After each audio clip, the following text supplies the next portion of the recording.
Chapter 1243. After entering Wang Ling's body, the Void Spirit's first step was to take control of the brain, seize the spirit space, and then start to devour Wang Ling's will. Every human cultivator who was invaded by the arcane spirits would face this step.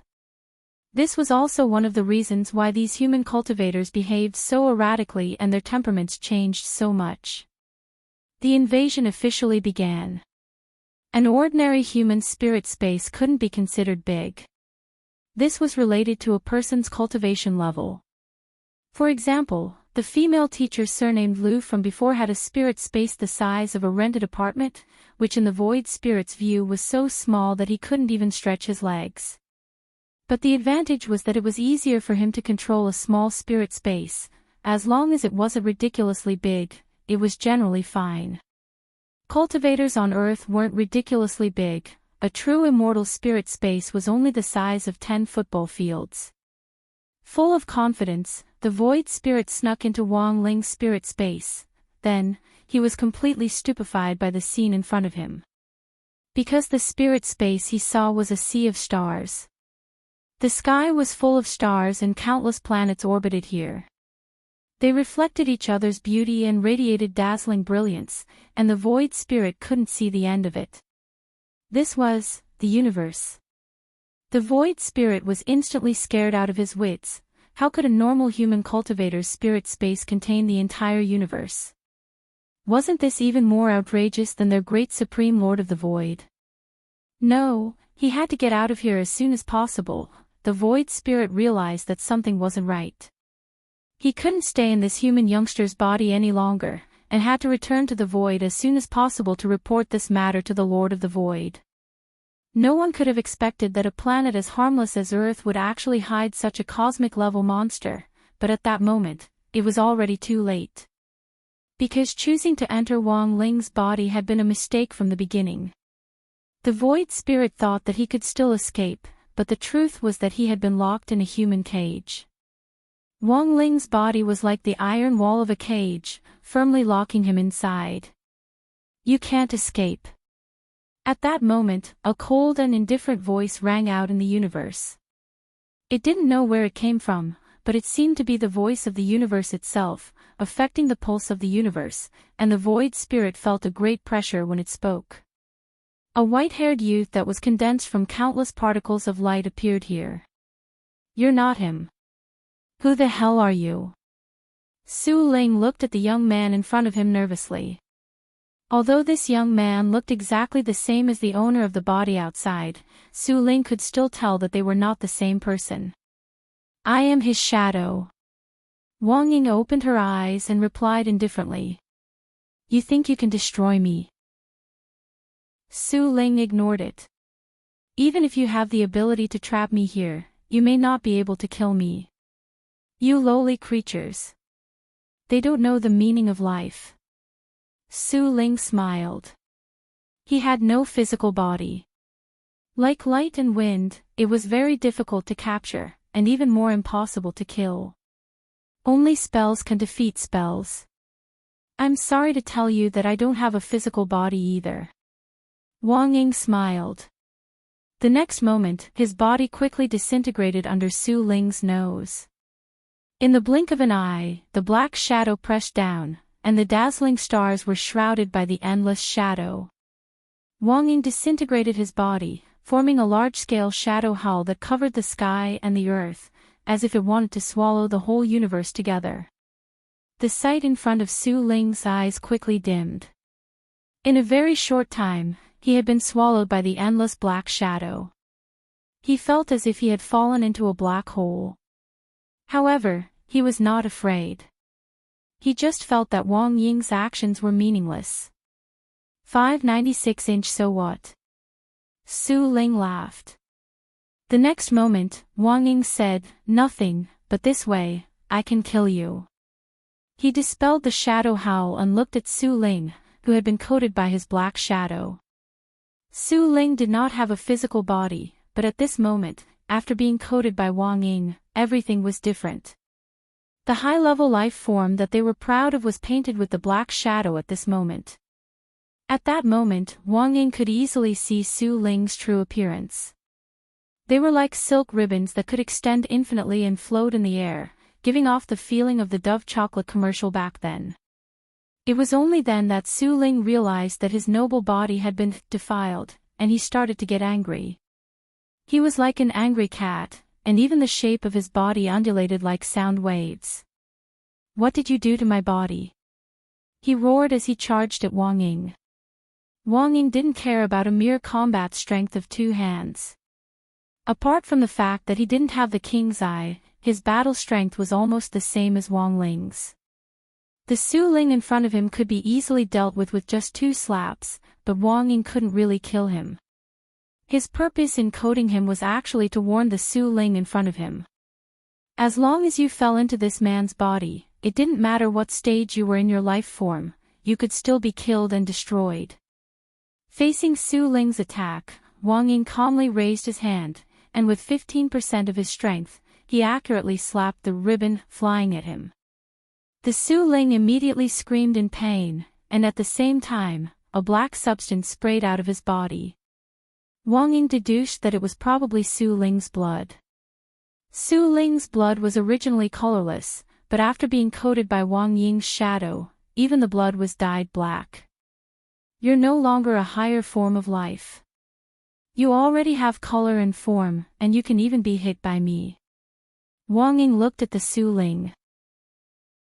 He didn't look like he was looking at a higher form of life.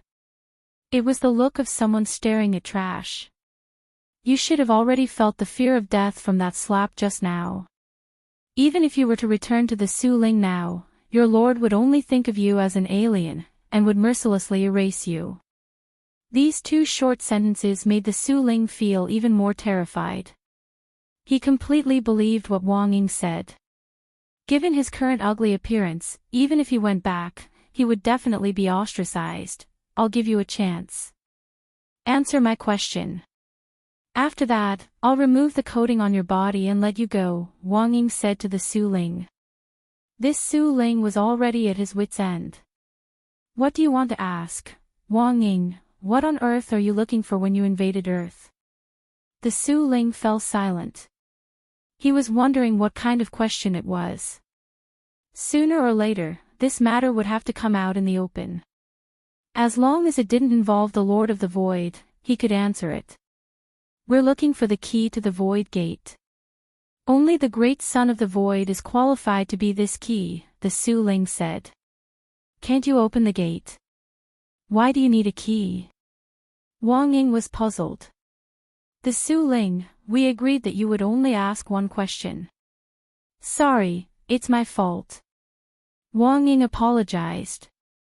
The next moment, he raised his hand. "Then you can go die." After saying that, Wang Ying's palm struck out, 200% power. The huge palm force shook the universe. Chapter 1244. You're pretty ruthless. Wang Ling's voice reverberated in the spiritual space, which was as vast as the universe. "I won't allow anyone to defile this place." Wang Ying's voice was cold. He turned around and his whole body turned into a black shadow, once again merging with Wang Ling's spiritual space. He was decisive in killing. Wang Ling admitted that he was far inferior to Wang Ying in terms of character. Although Wang Ying was his shadow, his personality was very different from his. Wang Ling named the slap Wang Ying had used on the void spirit just now, "No one recognizes me." He felt that this was very much in line with Wang Ying's personality. If it had been Wang Ling, he probably wouldn't have killed this void spirit. Because Wang Ling wouldn't care about a small bug, the blockade of the spiritual space actually gave Wang Ling a very good opportunity to play with this bug he had just caught. But unfortunately, the situation was urgent, and Wang Ling didn't have much time. Although Wang Ying had killed this void spirit, at least Wang Ling had learned why they wanted to invade Earth. To find the key. Wang Ling rubbed his chin as he carefully pondered what this void spirit had said. No one had ever truly opened the void gate, and since ancient times, anyone who crossed it would undoubtedly die.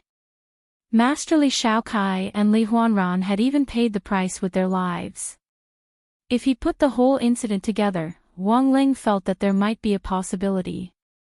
That was, the void spirits might have long had designs on Earth, but unfortunately, they couldn't open the void gate themselves. Back then, Master Li Shaokai had broken the void gate by force and inadvertently opened a crack, which in fact was a signal for the void spirits to invade. Some of them had come out of the crack.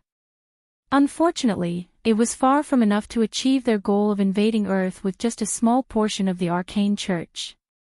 Therefore, the void spirits had to find the so-called Son of the Void and use him as the key to completely open the void gate. This was just Wang Ling's conjecture. But generally speaking, Wang Ling thought it was reasonable. He typed this conjecture into text and sent it to Audiobook. He would leave the rest to him to handle. This hollow spirit had called itself a high-level creature, but in the end, Wang Ying had destroyed it with 2 slaps. Wang Ling felt that the ruler behind this hollow spirit might not be that strong. Teacher Lu's incident caused a lot of chaos in number 60 high. Fortunately, apart from Teacher Lu, no one else in number 60 high who had been invaded by my Su Ling had been found. When Headmaster Chen arrived, Teacher Lu was already under the control of the epidemic prevention personnel. He wanted to go up and check on Teacher Lu's condition, but he was stopped by an epidemic prevention worker. Headmaster Chen, it's best if you don't look. You don't have much hair to begin with. If it gets stained, it'll be terrible. Why did he suddenly go berserk? Headmaster Chen couldn't understand.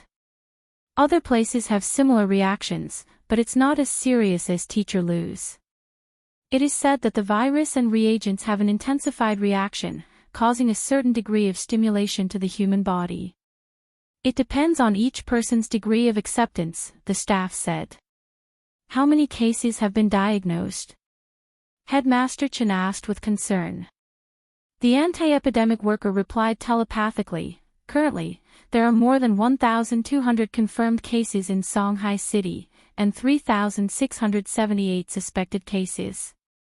Fortunately, it doesn't seem to be as serious in other places. It's only in our city. Wang Ling had intercepted this telepathic spell.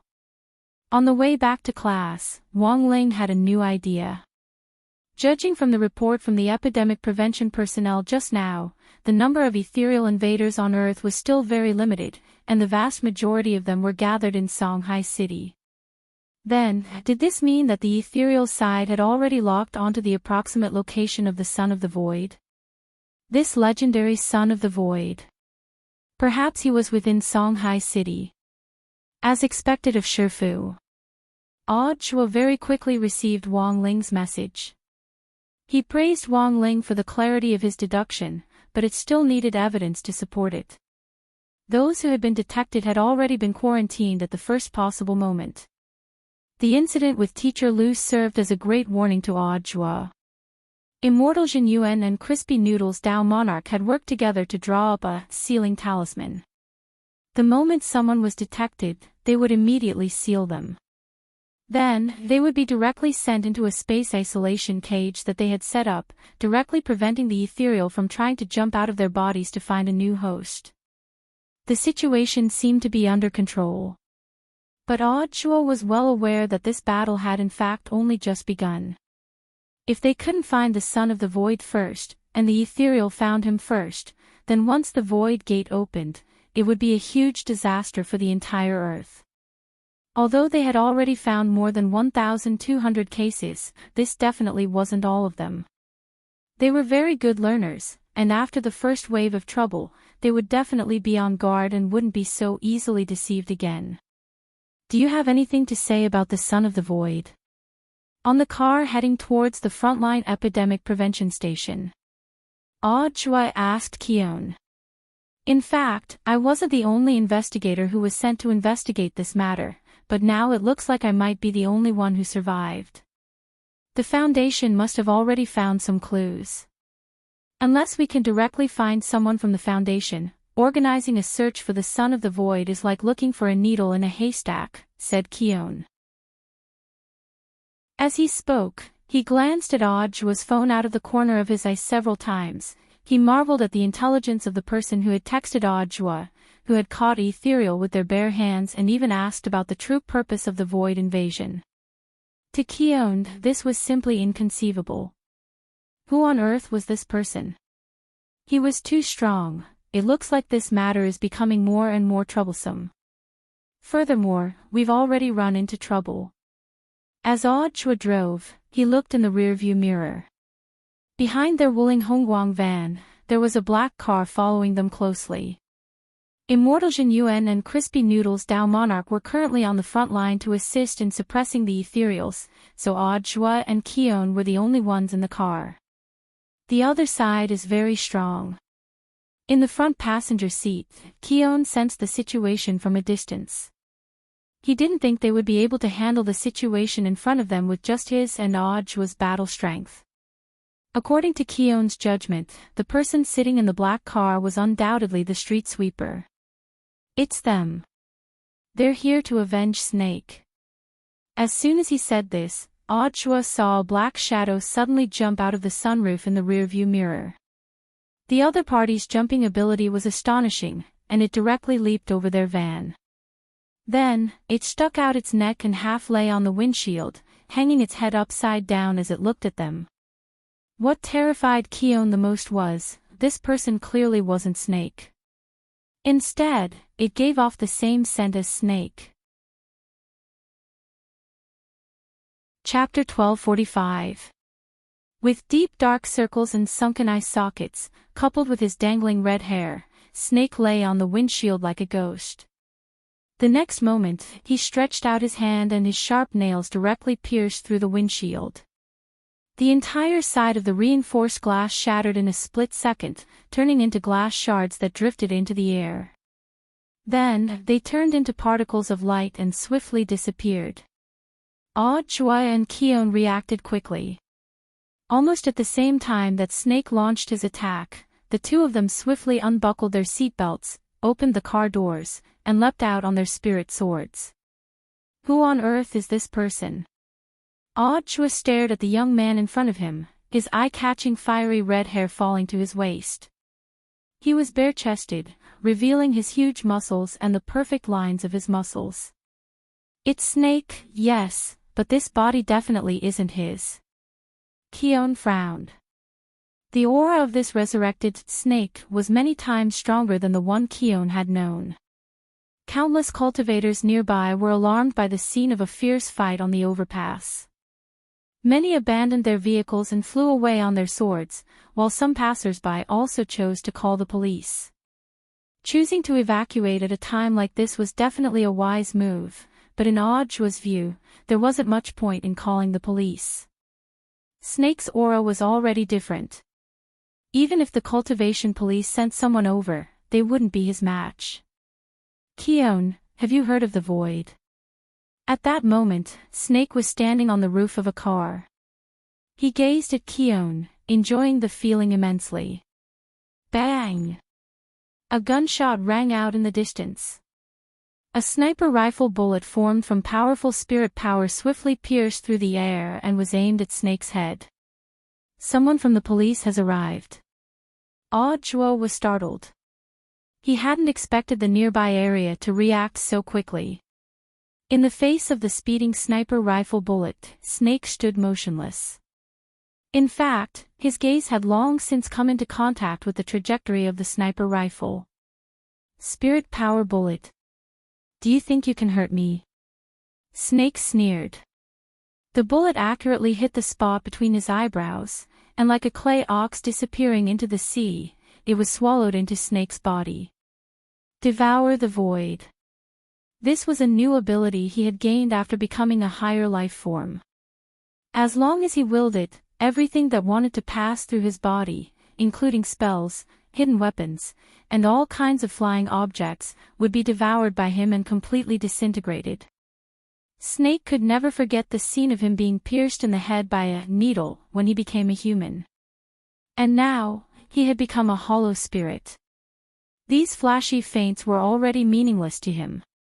He has become an ethereal. Kuhn quickly realized what was happening. As an investigator, he had secretly made contact with the ethereals, and even though he wasn't 100% sure, he was convinced that Snake was no longer human.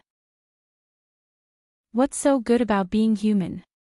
Keon, you will never understand the thrill of transcending the limits of life. Snake sneered. You know, it really feels good not to be human. Perhaps this is the ultimate evolution of life form. As soon as he said that, Snake rose high into the air and looked down at Audjua and Keon as if they were two ants. In a very short period of time, it was as if time had come to a standstill, and even the air had stagnated. An astonishing pressure erupted from Snake's body.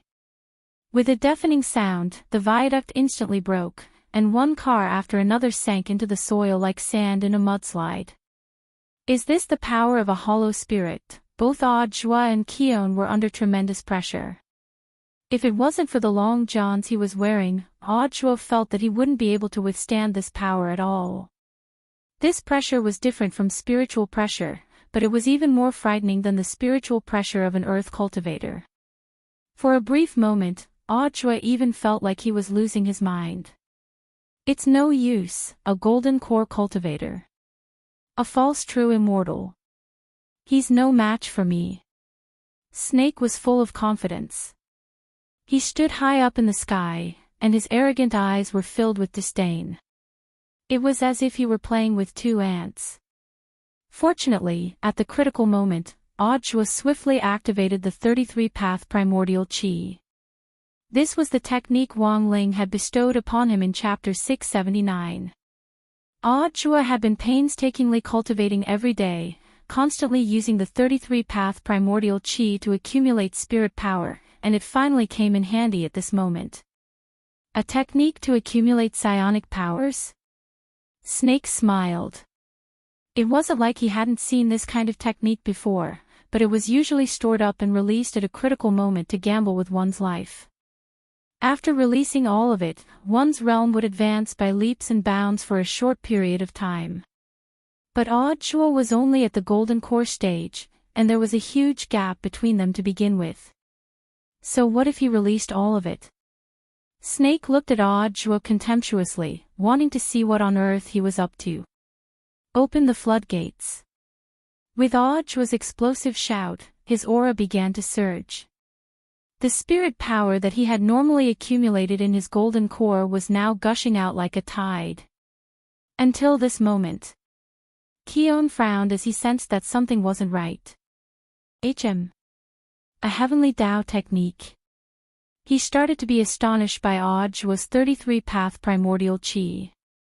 An ordinary technique to store spirit power could only store dreams of one realm at most, which meant that after Audjua released his power, he could at most grow to the nascent soul stage's battle strength. But the 33-path primordial chi in Audjua's body could store up to 33 realms of spirit power. That was to say, Audjua's body contained the spirit power of 33 giant reservoirs. Of course, given Audjua's daily savings and Wang Ling's occasional pointers, his reservoir of spirit power had long since reached saturation. Audjua had never found a suitable opportunity to use it. And now, the time was completely ripe. You, a golden core cultivator, actually have a heavenly Tao technique? Snake looked at Audjua in astonishment. When he had still been human, he had also painstakingly pursued heavenly Tao, but he hadn't even touched the hem of its robe. He had once been a cultivator from Earth who had worked hard to cultivate in pursuit of the power of heavenly Tao. Snake laughed self-deprecatingly in his heart. For him, it was no longer important whether or not he had heavenly Tao. He had already become a higher life form. Even if it was heavenly Tao, he didn't care about it at all. Audjua, you've given me a good chance to prove myself. Snake fixed his gaze on Audjua with a fierce expression. I will kill you with my own hands and hang your head high above the gate of the void, to prove that I am already above the heavenly Tao. Chapter 1246. Snake and Cohen couldn't be said to be familiar with each other. But as a colleague who had worked together in the same unit, and in addition, Cleon had secretly investigated Snake's information. He felt that Snake had become a completely different person after transforming into a void spirit. Snake had become even more arrogant, and could even be said to have become more conceited. After completely becoming a void spirit, even his personality has changed. This could be considered a new discovery for Cohen, and he believed that there were two types of personality changes. The first was an earth cultivator who had been invaded by a void spirit. After merging with a void spirit, under the premise that their mental space was controlled, even their personality would be taken over by the void spirit. There didn't seem to be any abnormalities in their behavior, but it was still quite different from usual. Number 60 High School's teacher Lou was the best example. The second type was Snake, who was in front of him. He hadn't been invaded by a void spirit, but had accepted it of his own accord, allowing his soul to completely change and become a void spirit himself. Cohen had been investigating the void all this time, and had even made some silent contact with them. But this was indeed his first time exchanging blows with a void spirit. Standing here as a false true immortal, he could already feel immense pressure, let alone awed joie. Mr. Joie, what are our chances of winning? He instinctively wanted to persuade awed joie to retreat. Judging from the astonishing pressure that Snake was exerting, even if awed joie, who was at the golden core stage, was added to the mix, it didn't seem like they would be able to completely reverse the situation. But at that moment, awed joie shouted, "Open the floodgates." Hearing this, Cohen was shaken to the core. Mr. Joie. He turned around in disbelief and stared in astonishment at awed joie's live performance. The power of heavenly Tao. At this point, Cohen was completely stupefied. The expression on his face was exactly the same as Snake's when he saw this scene. A golden core stage cultivator actually possessed a Heaven's Path cultivation technique. This was simply unimaginable. This worse sex people were simply abnormal. Was this still a sect made up of people? At that moment, Cohen's emotions were exceptionally complicated. Excitement, astonishment, doubt, all kinds of emotions were intertwined. He had long since known that awed joie wasn't a simple person. But now, his impression of awed joie in his heart needed a major update. A tremendous amount of spirit power gushed out of the tiny golden core in awed joie's body like a landslide, a tsunami, or a flood breaching a dam. In a short period of time, awed joie's aura skyrocketed. Of the 33 giant reservoirs of spirit power, awed joie had only unsealed 6 of them, but he had already achieved astonishing results. The reservoir was good, but it couldn't be completely released at once. At the moment, awed joie was already at his limit for releasing 6 people in a single round. He needed to wait for his body to adapt before he could proceed with the next round of unsealing. Unlocking the seals of the 6 reservoirs would increase his cultivation level to the false true immortal stage. His current battle prowess wasn't any weaker than Calhoun's. However, it would be a little difficult for the two of them to defeat Snake together. Miss Bai Chiao. If I die, no one will test the game for you in the future. At that moment, awed joie roared into the air, if we don't act now, when will we? As soon as he finished speaking. On the horizon, a beam of brown light lit up and shot straight into the sky. He then swiftly turned into a shooting star and sped towards awed joie. The scabbard of the peachwood sword. To better protect awed joie, Wang Ling had added awed joie's name to the scabbard. But awed joie hadn't dared order it around. If it wasn't for the critical situation at the moment, he absolutely wouldn't have dared disturb this female otaku playing games in the sect. It had to be said that Bai Chiao reacted very quickly. After hearing awed joie's summon, she almost immediately pressed the pause button on the game and flew into awed joie's palm at a speed faster than the speed of light. The scabbard of the peachwood sword. Snake laughed again. He had never seen anyone whose weapon of choice was actually a scabbard, and one made of peachwood at that. He felt that he could turn a scabbard like this into flying ash with a single breath.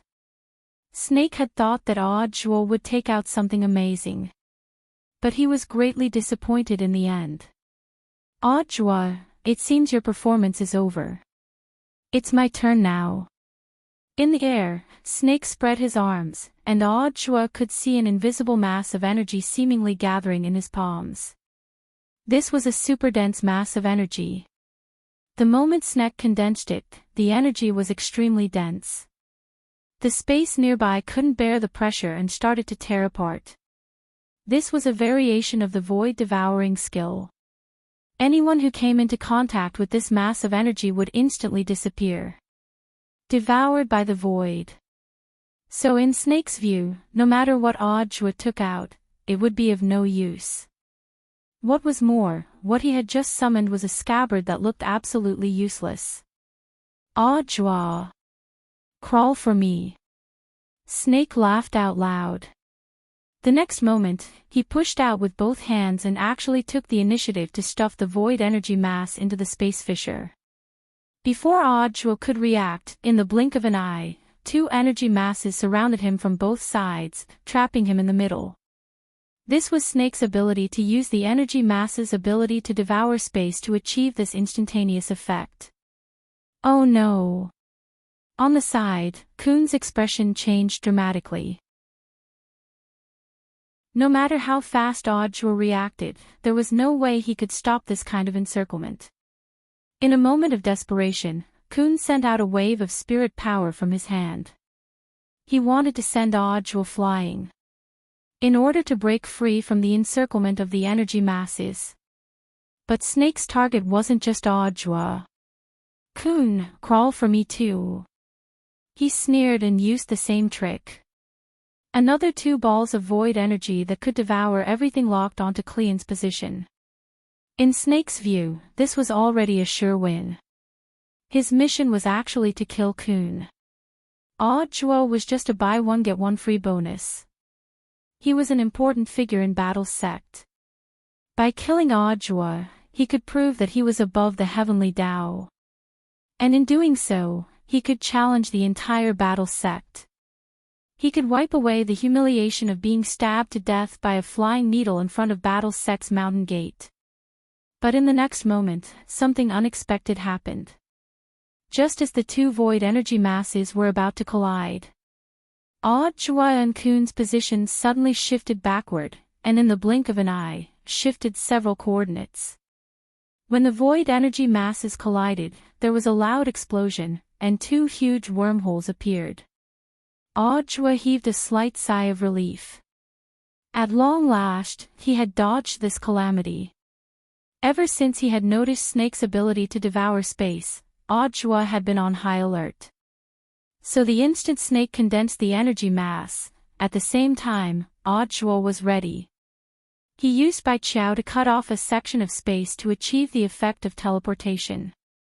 Now, it was time for him to counterattack. Audjua took a deep breath.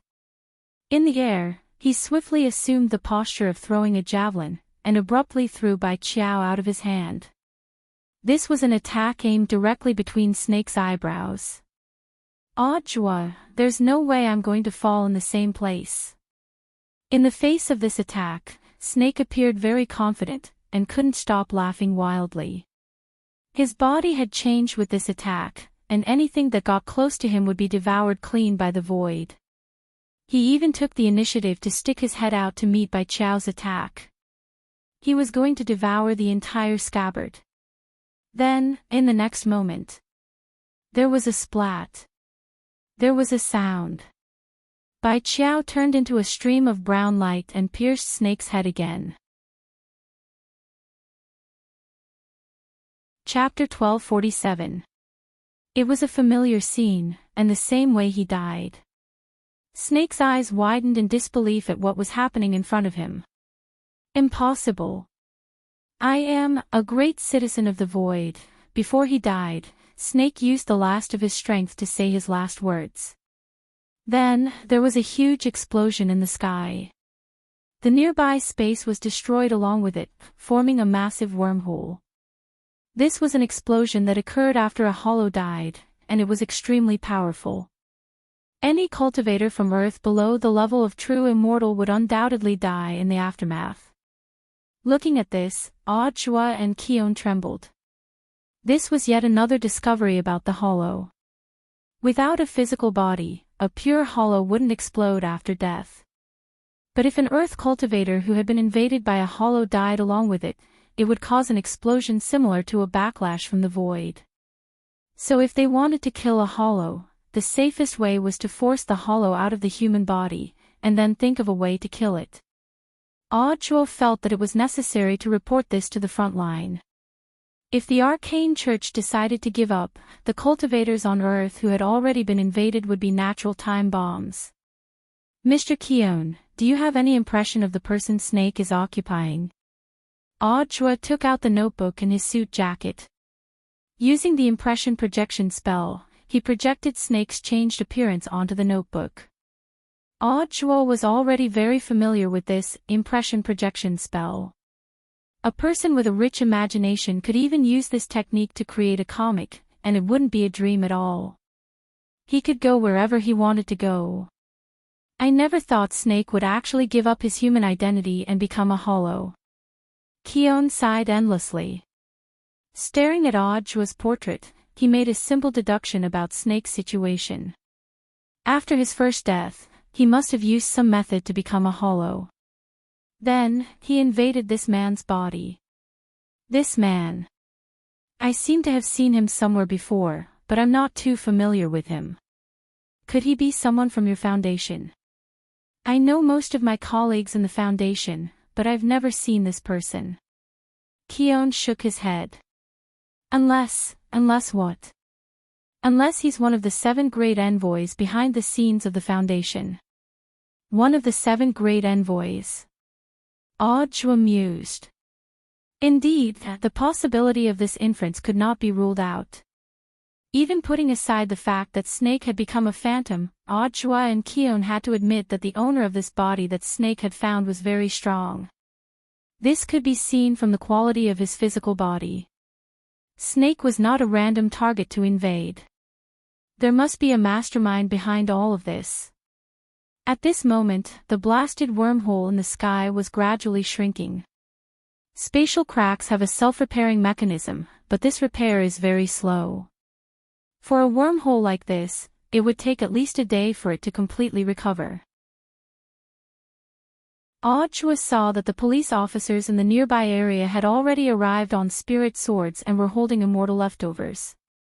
They needed to set up a cordon here and temporarily seal off the airspace in this area. Director Joie.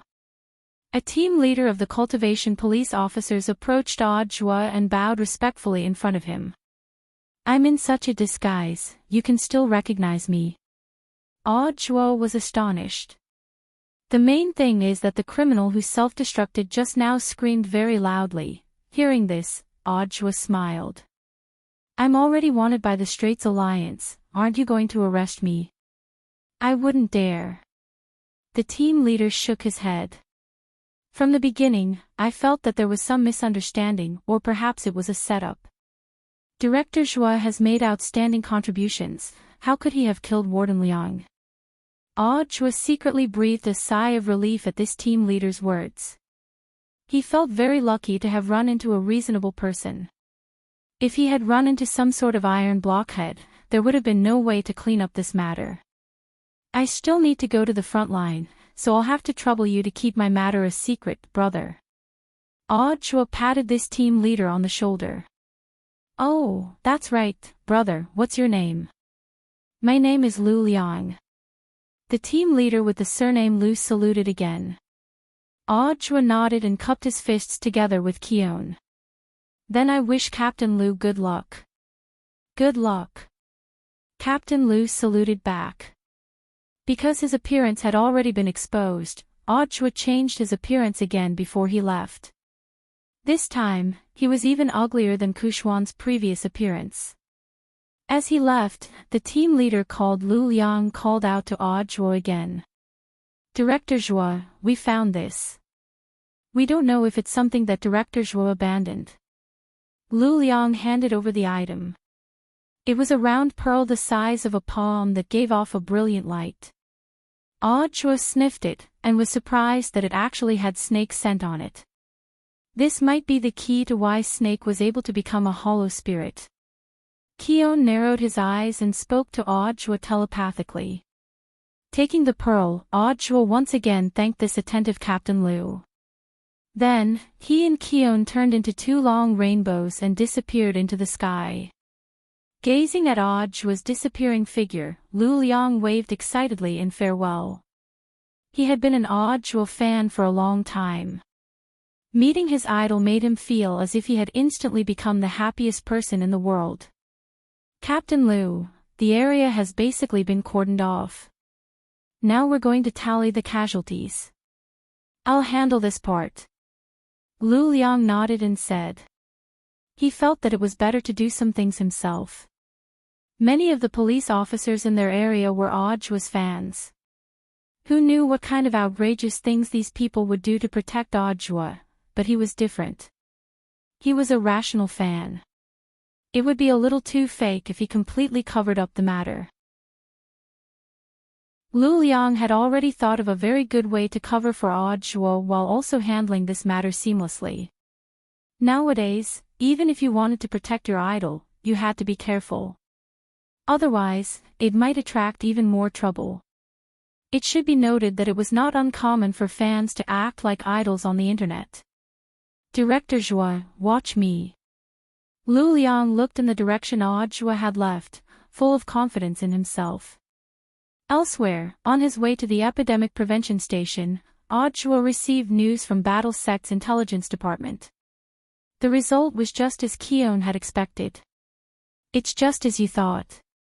Audra frowned. Who on earth is this person? The president of Mishio Nation's Apollo Charity Association, Apollo Deliman.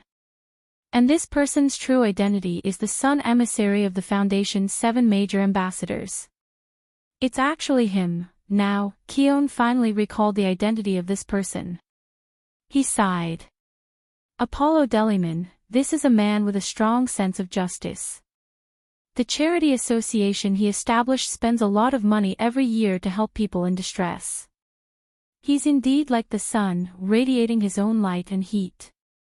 In Keon's opinion, Deliman was a very low-key person who contributed silently but rarely appeared in the news. Thus, Keon had always been very vague about Deliman's face, but he was especially familiar with this name. Deliman was one of his idols. He marveled at Deliman's character. It was also Deliman who had told him. Chapter 1248. In the independent mental space of the Foundation. This time, the 7 emissaries were not all present. Only 5 of them were present. The sun's emissary is dead. The fool has betrayed us, Su Bai, who was sitting in the seat of judgment, said. The former was an unshakable fact, while Su Bai had yet to find clear evidence for the latter. However, he felt that the emissary's behavior was a little strange. Therefore, to be on the safe side, he actively kicked the fool's emissary out of the group chat. Who is he? Moon was curious. No one knew each other's identity. Now that the sun's emissary was dead, the focus was not on how or why he died. Instead, they were more concerned about his true identity. That sounded a little ironic. Su Bai sneered inwardly. Humans were indeed creatures filled with curiosity and arrogance. However, it was indeed harmless to reveal his identity now. He was not in a hurry to speak. Instead, he looked in the direction of the star emissary and asked, Star, you have the ability of prophecy. Do you still not know Sun's identity? Star was silent. He or she pondered for dozens of seconds before speaking. I observed the sky at night and saw stars falling, so I knew that the sun's emissary was in danger. But I don't know his true identity. At this point, Su Bai raised an eyebrow meaningfully. He did not hide it anymore. Su Bai, the sun's emissary's true identity is Apollo Deliman. Everyone, it's him. It was the same reaction as Kun when he heard the name. In the mental space, everyone except Su-bai was more or less surprised. Moon observed a moment of silence for the emissary. She made a praying gesture. "He's a good man." "We all know he's a good man," Tank said. To everyone's surprise, he changed his irritable attitude from before. Instead, he spoke in an uncharacteristically gentle tone. "Although I don't agree with him, everyone can see what he and his people have done. We should avenge Sun. So now, we need to know who killed him." At this moment, Su-bai, who was sitting in the seat of judgment, knew that the meeting had finally reached its climax. He did not hesitate to announce the man who killed Sunday. With a light turn of the magic ball, a man's holographic projection immediately appeared in front of everyone. "You all know this person, right?" Su-bai's voice was calm. He and Tank had worked together to stir up the emotions of the others. "It's him.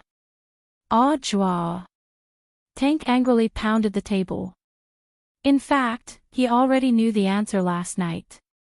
But as an outstanding actor, Tank had dedicated his entire life's worth of acting skills. It could be said that his performance was thorough, meticulous, and incisive. The manic Tank's behavior surprised everyone. They never expected him to have such a gentle side to him. Deliman has always been passionate about charity. He devoted his life's efforts to helping those suffering. Tank's voice sounded a little choked up. This was a technique that he had spent the whole night honing. Anyway, in this spiritual space, everyone was a mass of black shadows, and their expressions could not be seen clearly. Therefore, he only needed to concentrate on the shaping of his voice. When Su-bai heard War Chariot sobbing, he sighed inwardly. He felt that Tank had the potential to become the champion of his voice in the arena. "Everyone, we must do something for the sun. We can't let the corpse of this great philanthropist be left out in the cold forever in a foreign country." Tank stood up excitedly. "Kill Audiobook. Avenge the sun." The moon emissary had always been very gentle, but she was easily swayed by her emotions. As a nun sent to the mortal world by God, she probably shouldn't have such a strong desire for revenge. But now, guided by Tank's emotions, she also felt pity for the dead Deliman. So very quickly, the moon emissary also expressed her opinion. "This devil must be punished. God will definitely give him the punishment he deserves." Her words were very subtle, but the truth was that she was already on Tank's side. The general trend was set. This meeting was a war of condemnation for Deliman, the sun emissary. The perfect teamwork between Su-bai and Tank evoked the emotions of almost everyone present. This was also the first time that everyone had spoken in unison. Then, as everyone has voted, this foundation meeting has voted to crusade against Audiobook. Unanimous. Su-bai, who had the overall situation under his control, dropped his gavel from his seat. Everything was going according to his plan. Including Snake's plan to invade the body of the sun emissary after becoming a phantom. Including Snake's plan to seek revenge on Audiobook and Kiorn after fusing perfectly with the body. Of course, there was also Snake's death in battle and Audiobook picking up the void magic ball. All of this was within Su-bai's expectations. Now, there's only one step left before we start preparing for war. In the ancient castle, Su-bai tasted the red medicine soup. He wanted to borrow the hands of the other people in the Foundation to kill Audiobook. After obtaining the void magic ball, Audiobook would become a phantom. At the Epidemic Prevention Center station in the western suburbs of Songhai City. Like an eggshell, an enormous barrier perfectly formed an impenetrable defense line. There was only one entrance and exit to the barrier, and everyone who went in and out had to be tested. Inside the barrier was a temporary isolation hospital created using the star shifting spell and the construction spell. It could accommodate tens of thousands of people. All the wards were independent spaces that Crispy Noodles Dao Monarch and Immortal Jinyuan had worked together to open up. As soon as Audiobook and Kiorn entered the command center after being tested, Cyanjinren, who had been waiting outside the building for a long time, quickly approached them. "This is bad." Cyanjinren's expression was a little unsightly. "Tell me what happened." Audjua took Cyanjinren to a secret place. "I just received news that Senior Immortal has been detained by the main alliance," Cyanjinren said. Audjua frowned slightly at this news. Currently, Battle's sect was on the same side as Wagwal Water Curtain Group, and was completely on the head of state's side. So it was certain that the people who had detained grenade-throwing Senior Immortal were the second force in the main alliance. Senior Immortal won't fall for it so easily. Maybe he's thinking of a way to lure out the mastermind behind this second force. Audjua's thoughts raced as he felt that there was something fishy behind this. Senior Immortal is right, there's no need to worry for the time being. I have something that I need Senior Immortal Toya to appraise. Saying this, Audjua took out the magic ball that Captain Lu Liang had picked up earlier. "What's this?" Cyanjinren was curious. "An equipment dropped after killing a phantom." Chapter 1249. In the name of testing for the bald head virus, they were in fact investigating the void creatures lurking among earth cultivators in Huashu Nation. Under Audjua and Sunny Yuan's arrangements, the operation was carried out in an orderly manner.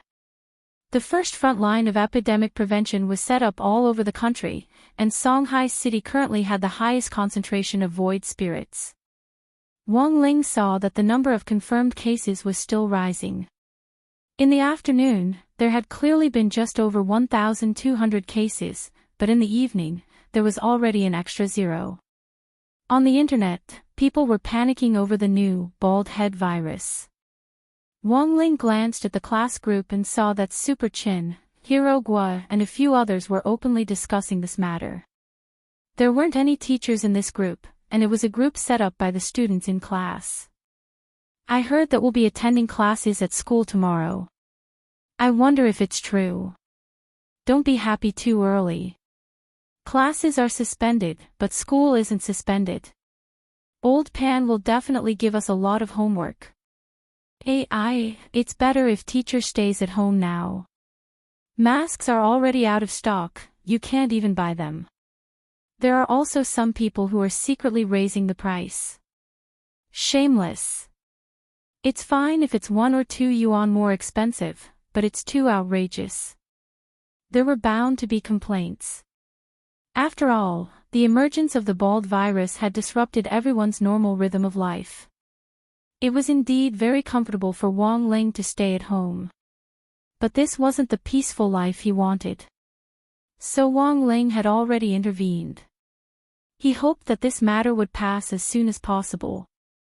Based on the population of Songhai City, Book of Sage Immortal conservatively estimated that there were already no less than 100,000 void spirits lurking in Songhai City. The reason why these void spirits hiding in the dark had yet to riot was very simple. They were looking for a son of the void. Wang Ling didn't know what conditions one had to meet to become a son of the void. But right now, this was the source of all the void spirits' stability. As long as a son of the void wasn't discovered, these void creatures wouldn't cause too much of a ruckus. "Can you calculate a son of the void?" Wang Ling gazed at the tablet on the table. So far, they had collected the data of 2 void creatures. One was the one Wang Ying had killed in Wang Ling's mental space. The other was the one Audjua and Bai Qiao had killed together. Bai Qiao had already shared that memory with Jinka, so that Wang Ling could use Book of Sage Immortal to perform the data calculations.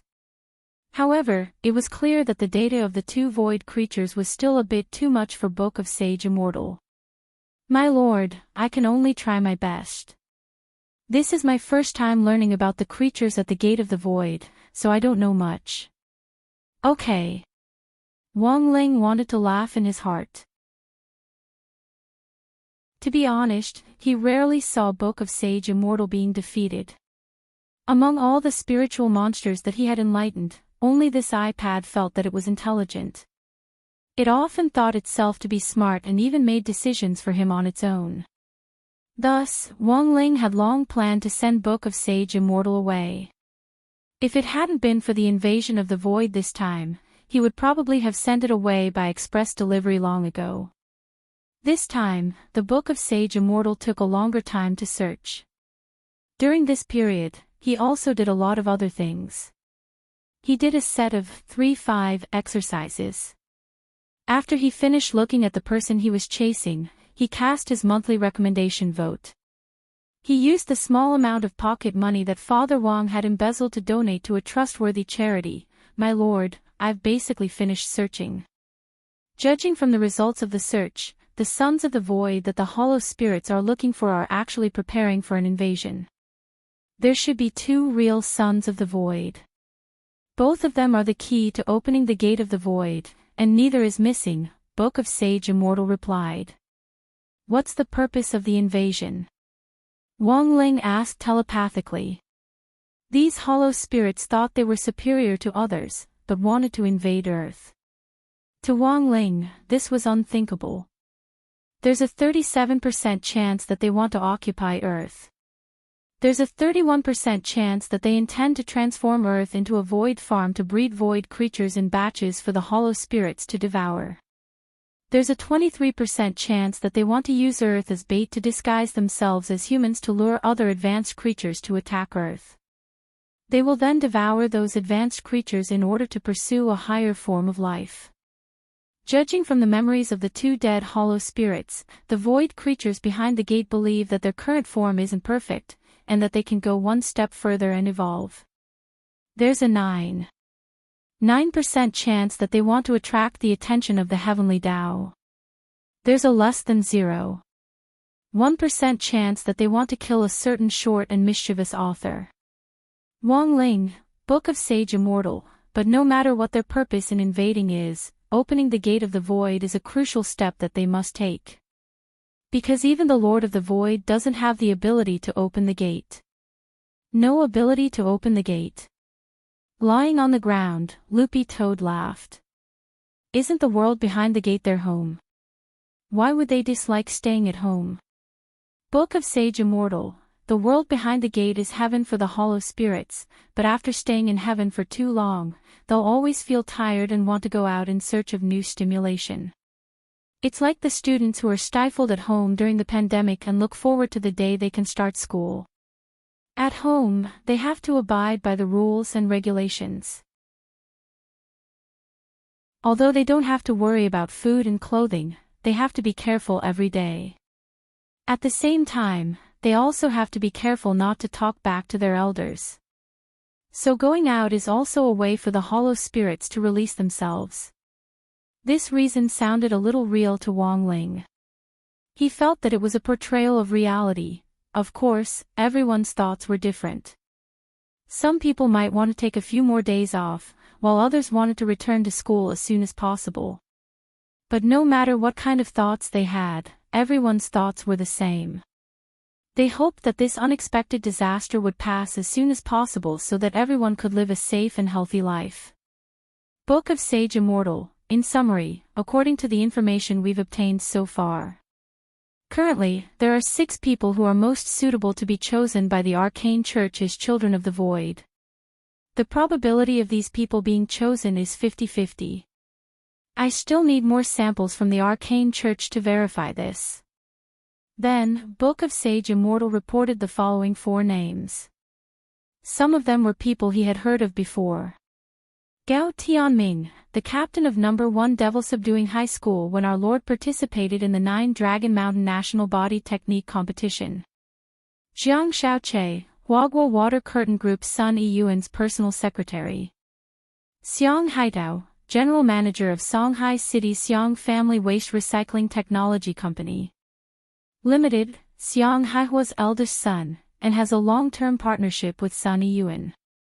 Yi Jiang, a freshman from the Divine Sword Academy, and also the team leader of the 9 Dragon Mountain Tournament. Sword Saint Yi Jianchuan's adopted son. They're all men. Loopy Toad noticed a key point. Book of Sage Immortal, based on the information I've compiled so far, there's a high probability that both children of the void are men. But if we add in the probability of women, there's one person who is indeed more suspicious. Who is it? Wang Ling asked telepathically. Book of Sage Immortal, Huagua Water Curtain Group Sun Yuan's eldest granddaughter, Lotus Sunday. Chapter 1250. Book of Sage Immortal's words actually reminded him of something. A so-called son of the void might not necessarily be a man, and there was a certain probability that Lotus Sun was a son of the void. After the 9 Dragon Mountain National Body Technique Exchange competition, Lotus Sun clearly hadn't been injured, but she was still heavily protected by the corporation. According to Old Antique, she would even take a break from school to recuperate for a period of time. Perhaps Old Man Sun had already sensed that there might be something wrong with her. But for now, this was just Wang Ling's speculation. After all, based on the current rankings, Lotus Sun had the lowest probability of being a child of the void. Therefore, the most important thing now was to collect more ethereal samples so that the Book of Sage Immortal's calculations would be more accurate. Wang Ling already had a premonition that the envoys of the Foundation, who had been keeping silent behind the scenes, would soon appear one after another. After entering the spiritual space the last time, he had left a wisp of divine intent on each of the Foundation's envoys. Sure enough, as Wang Ling had expected, Su Bai was already suspecting him. Therefore, in the latest meeting, the emissary of the Fool was eliminated. Their next step in their revenge was to target Audjua. At that moment, he looked at the peachwood sword next to his pillow. Although Bai Qiao was already in Audjua's hands, Wang Ling felt that it would be safer to also send Jinke to Audjua just in case. Sword Master, hearing the call in Wang Ling's heart, Jinke's sword trembled slightly. Without another word, Wang Ling looked straight in Audjua's direction. Jinke understood, and then swiftly turned into a streak of brown light and rushed out of the window. After Jinke and Bai Qiao combined, they would become Jingbai. Wang Ling had already witnessed Jingbai's fighting strength. Even the 1,000-winged god could be killed with a single slash, let alone a mere ethereal. The truth was that Wang Ling had taken the initiative to give Jinke and Bai Qiao a chance to combine. The first time they fused, they had to adapt to each other, so the fusion time wouldn't be too long. This needed to be polished over time. Now that this second opportunity was about to come, Wang Ling felt that Jinke and Bai Qiao's combination should last a little longer. A real man would only be able to last for 24 hours. As for Lotus Sun, Wang Ling felt that it wasn't appropriate for him to personally keep an eye on them at the moment. After all, Su Bai's ultimate target was still him. Between them, there was bound to be a battle of a slap. If he went to keep an eye on Lotus Sun, Su Bai would definitely be led there. At that time, everyone in the vicinity would suffer. At that moment, Wang Ling turned his gaze to Loopy Toad. Loopy Toad got up and yawned.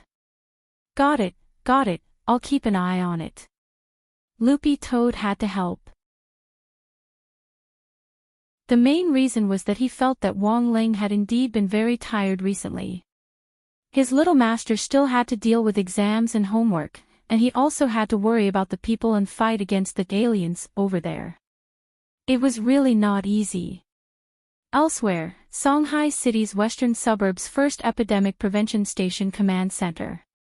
While Audjua was waiting for Immortal Toya's test ball results, he also received the first list from Wang Ling. There were only 4 people on the list. Because he had already sent Loopy Toad to keep an eye on Lotus Sunday. Thus, it would be better for Audjua to be fully in charge of the remaining 4 people, and it would be better to deploy personnel to keep an eye on them. As expected of Shifu, he was actually able to determine the approximate range of the Sons of the Void so quickly. Looking at the list, Audjua sighed in his heart. Gao Tianming, Jiang Shaoche, Xiang Haitao, Yi Jiang. Next to him, Kun recited the 4 names on the list with a deep frown. This Yi Jiang sounds a little familiar, as if I've heard of him somewhere before. This is the adopted son of Blade Master General Yi Jianchuan. How does Mr. Kun know him? Chua's words were actually a test for Qion. He had already learned from Wang Ling about the relationship between Yi Jiang and the War Throne ambassador behind the foundation, Toi Dre. Chua wanted to test whether Kun knew anything about this. Kun's brow furrowed tightly.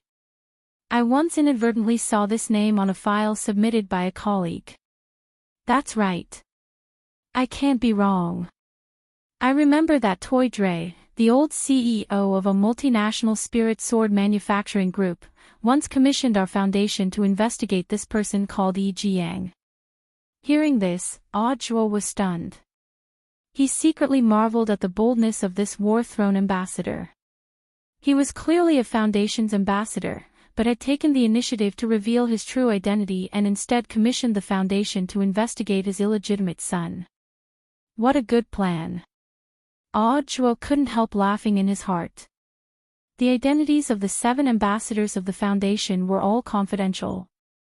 By doing this, the War Throne ambassador could in fact play a confusing card to conceal his identity. But Toi Dre had clearly miscalculated. He would never have thought that almost everything that happened on this earth couldn't escape the eyes of his Shifu Wang Ling's enlightened iPad.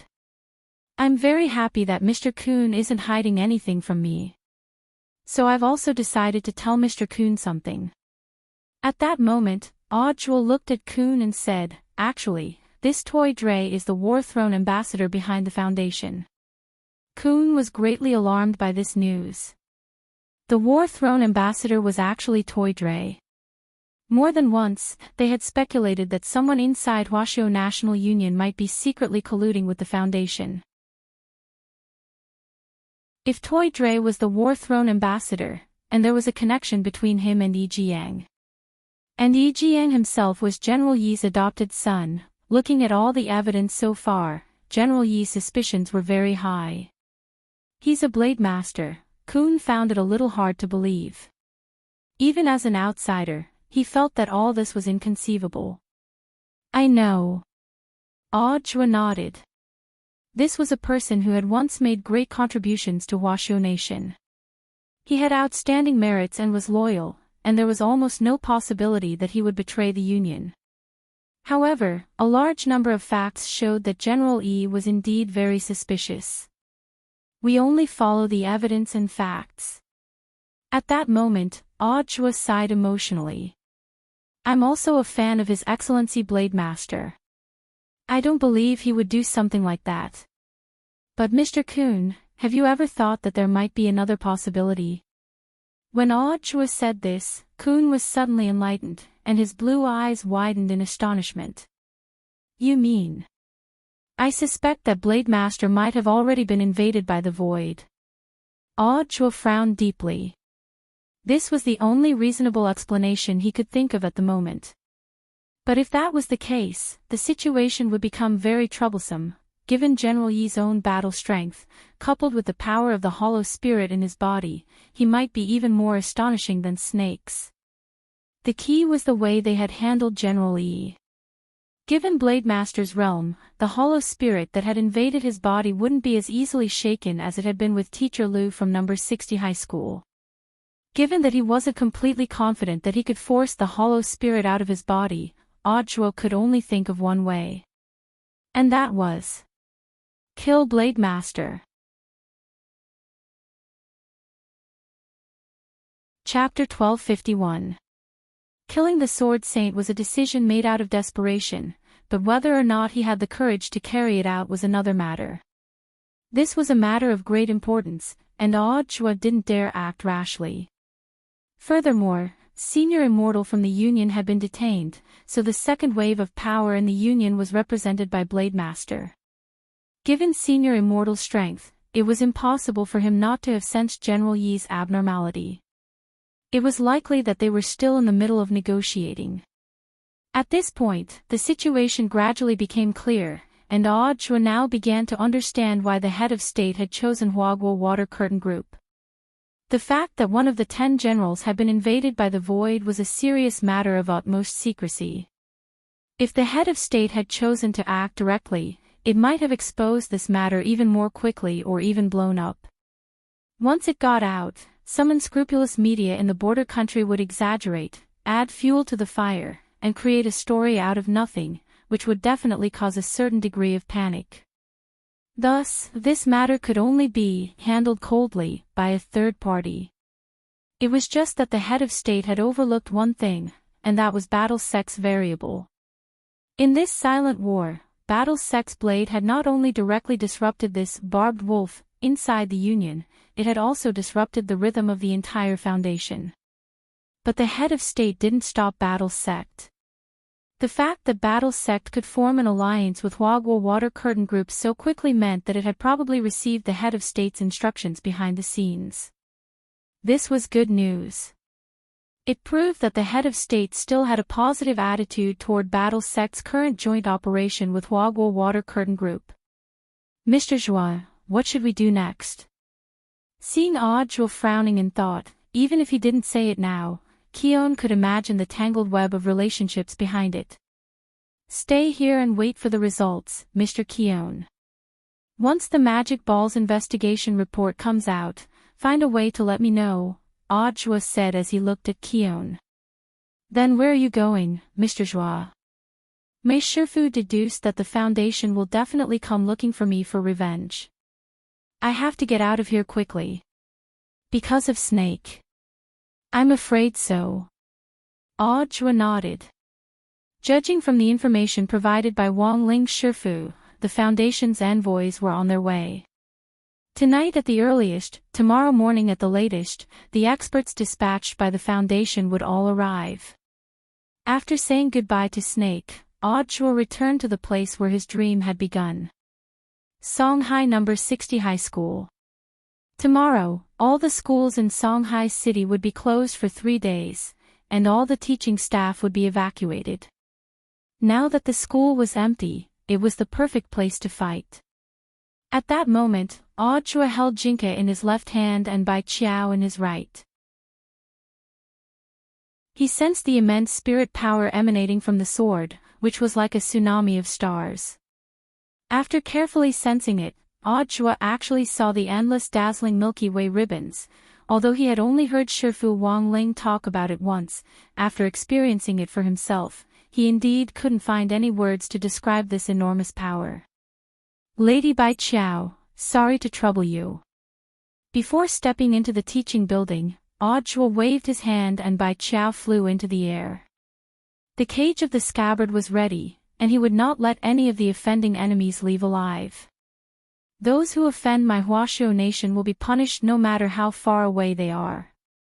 Then, he went to the headmaster's office and sat in Headmaster Chen's seat. Who knew if Headmaster Chen, this stingy guy, had predicted that there would be a battle at number 60 high, but he had actually removed everything from his headmaster's office, not even leaving the water dispenser behind. Looking at the empty headmaster's office, Audra could only wait by the window. At around 10:00 in the evening, an unfamiliar aura stepped into number 60 high from the school gate. There was an irritable smell in this aura, and Audra could smell gunpowder from afar. The streetlights in the school square illuminated the figure of a man. It was a man with a snow-white beard. His posture was straight and tall, and his body was burly. He was at least 2 meters tall. Toidly. Audra stared at the man who had suddenly appeared in number 60 high school square. He checked the information which Book of Sage Immortal had given him on his phone, and confirmed that the man in front of him was indeed Toidly, the War Throne emissary. At that moment, standing in the square in heavy metal armor, he looked like a Western knight. The light from the streetlights reflected off his armor, and it gave off an incomparably thick, metallic glow. As expected of the War Throne emissary. You were actually able to calculate my position.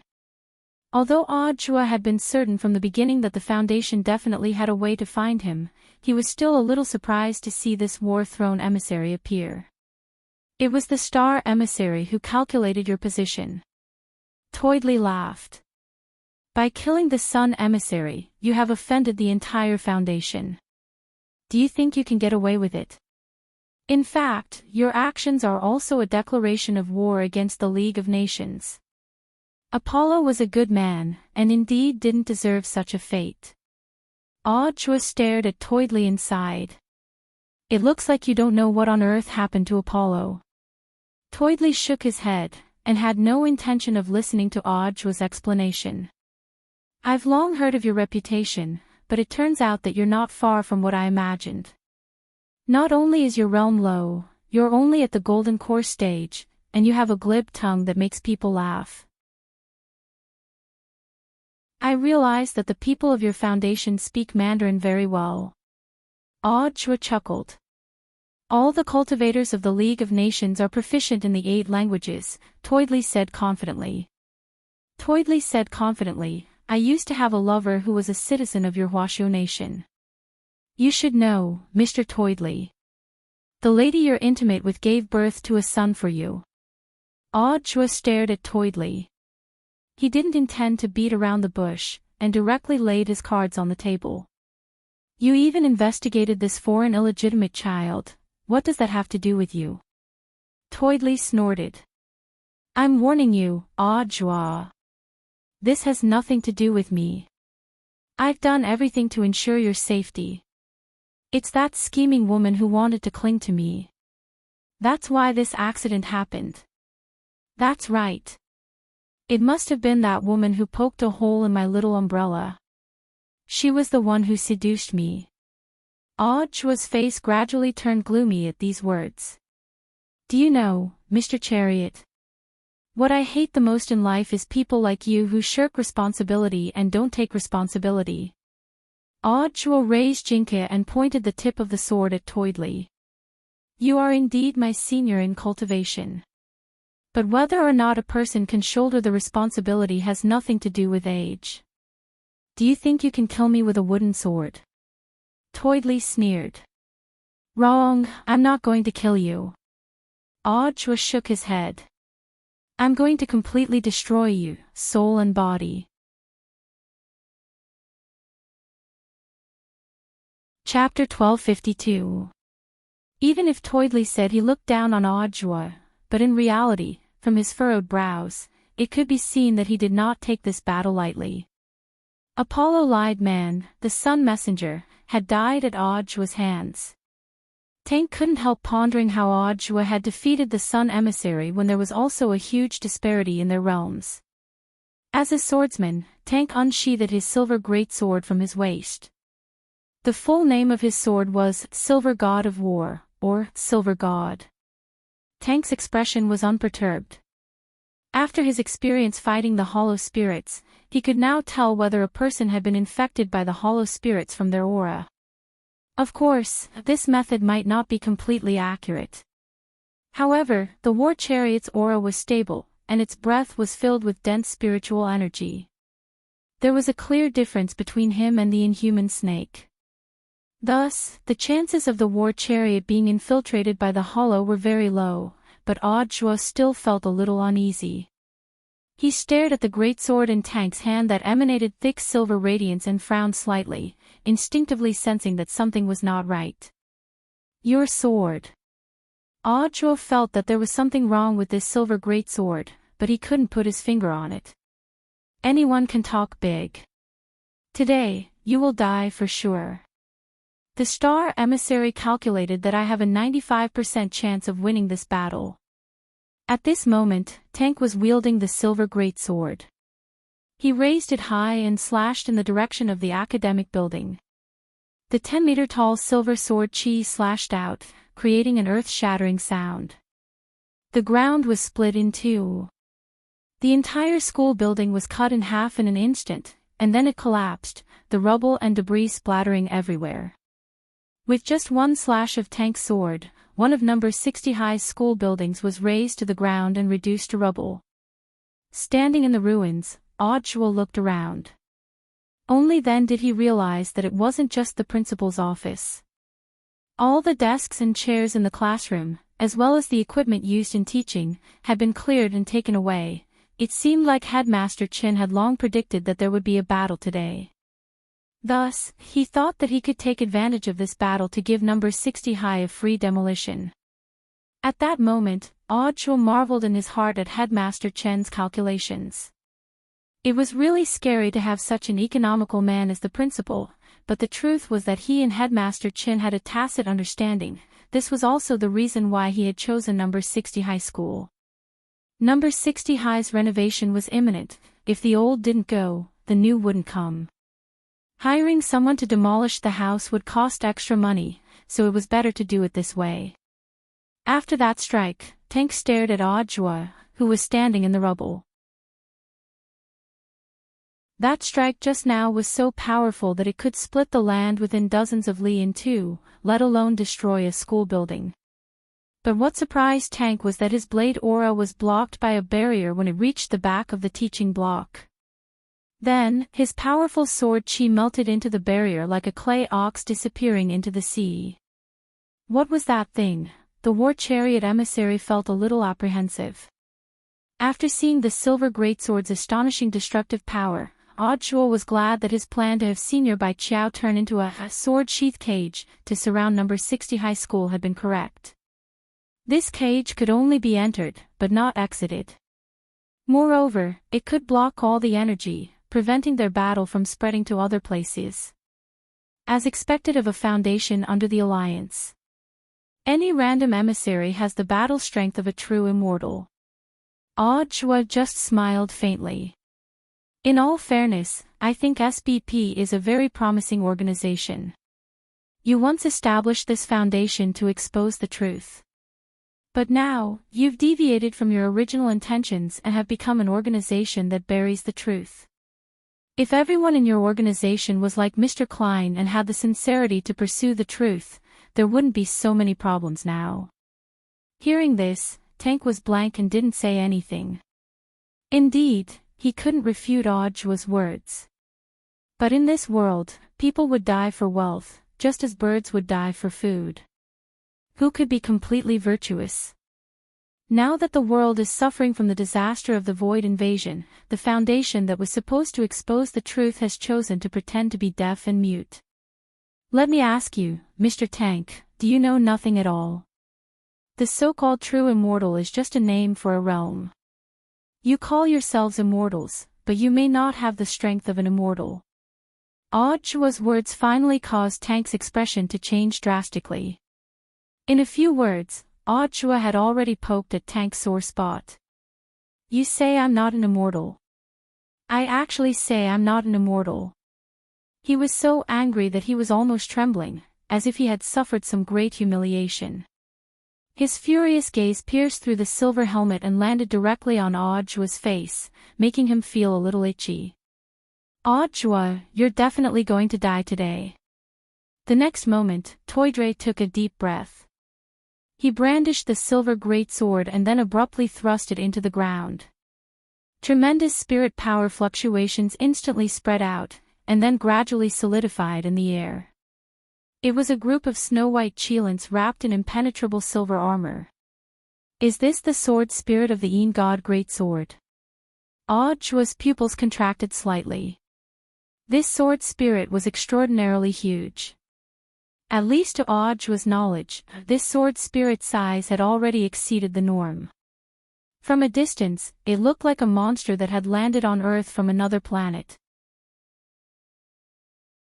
In front of this sword spirit, a human body was as tiny as an ant. There was something wrong with this sword spirit. Audrey frowned deeply as he looked at this snow Cheelan, which was hundreds of feet tall. He could even sense that the oppressive aura emanating from this sword spirit was already greater than that of Toydre himself. Very quickly, Audrey figured out what on earth was going on. You made your sword spirit accept the void. There was no mistaking it. He could sense from this snow Cheelan the same way that Snake did, that it had been invaded by a hollow spirit. At that moment, the snow Cheelan had been summoned as a sword spirit, and rather than roar, it was more like wailing. Although Audrey didn't know what method the Foundation had used to actually control a hollow spirit and a sword spirit to merge, he could hear that as a sword spirit, the snow Cheelan was instinctively resisting a hollow spirit. The hollow spirit's invasion was devouring the snow Cheelan's will, and it was feeling pain. Have you finally realized, Audrey? Toydre laughed wildly.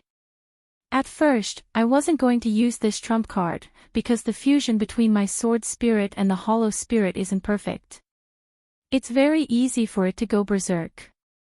But now I've thought it through. This isn't my land, so why should I be so polite? Hearing this, Audjua's face was expressionless.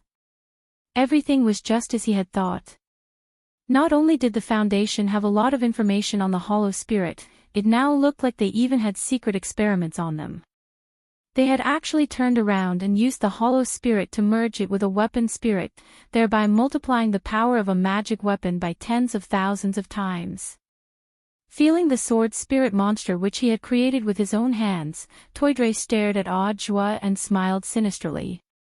To tell you the truth, when I saw my sword spirit grow because of the hollow spirit's power, even I was a little tempted. Do you know why I investigated Yijiang? He's my flesh and blood, and I wanted to see how strong the bastard born of that bitch could become after being invaded by a hollow spirit.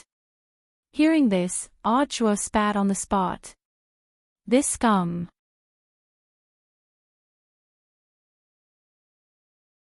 Chapter 1253. On a high-rise building dozens of meters away from number 60 High's battlefield. A beautiful and dignified nun with a veil gazed at the battle in front of her. She had been brought here 3 minutes after Tank had arrived. She had wanted to directly go in and declare war on Audjua. But the battle between Tank and Audjua had already begun. Thus, Moon decided to stay on the side and watch, and collect information on Audjua in passing. At that moment, a young man's voice rang out from behind Moon.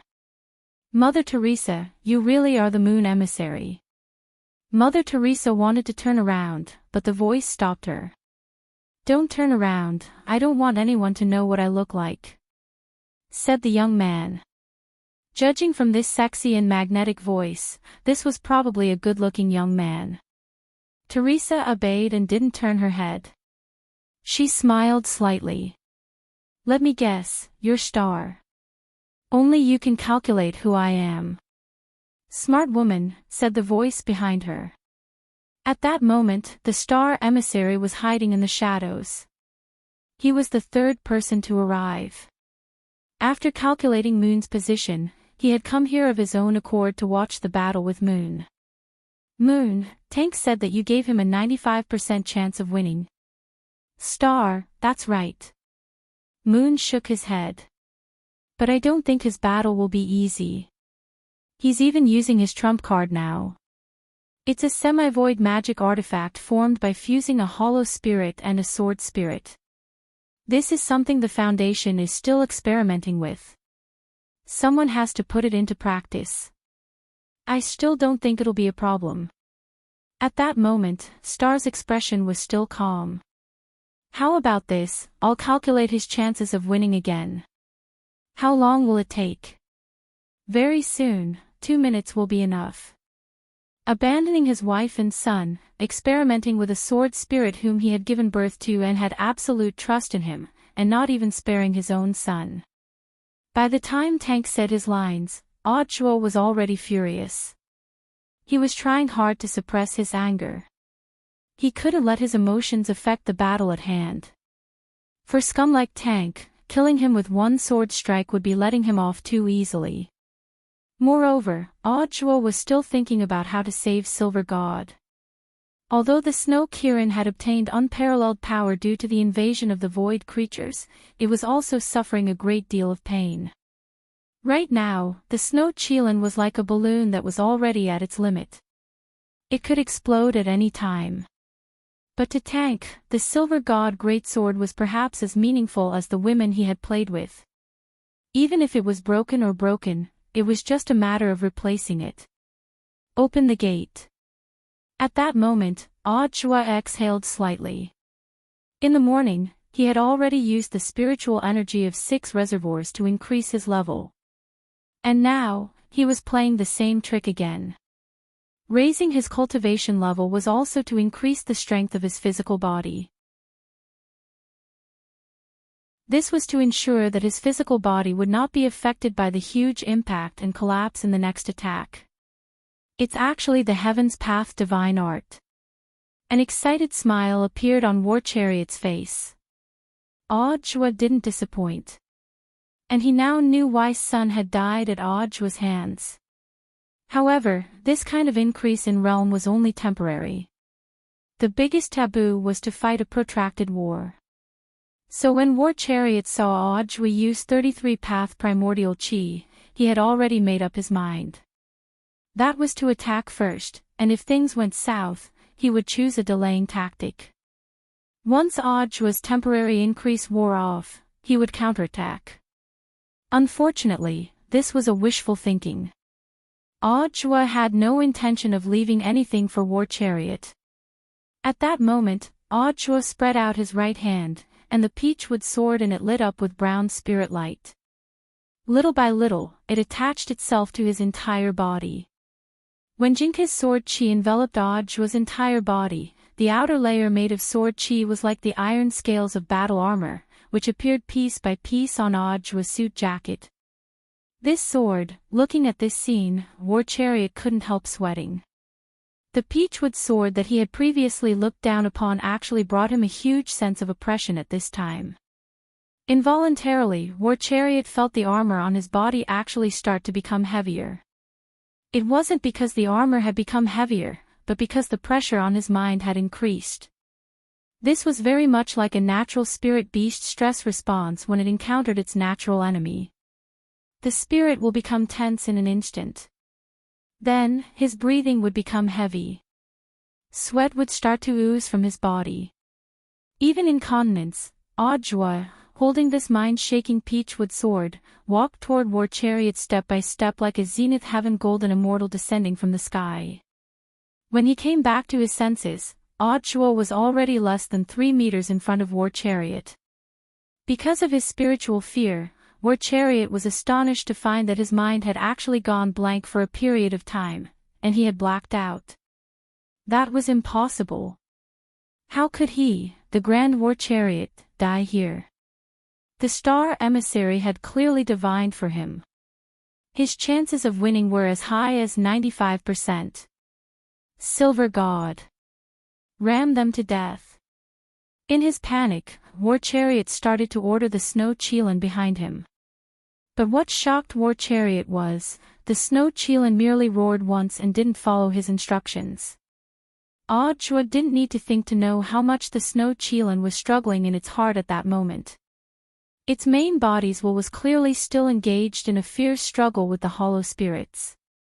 In addition, the snow Chelan had already sensed that the enemy it was facing was the Lord of the Sword Spirits. How could it, a mere sword spirit, attack the great Lord of the Sword Spirits? The snow Chelan's strong desire to live caused its mental state to collapse even further, and it started to struggle with the hollow spirits that had invaded its body for the will of the spiritual space. Roar! After an earth-shattering roar, the snow Chelan raised its front hooves. But it wasn't aiming at Audjwa.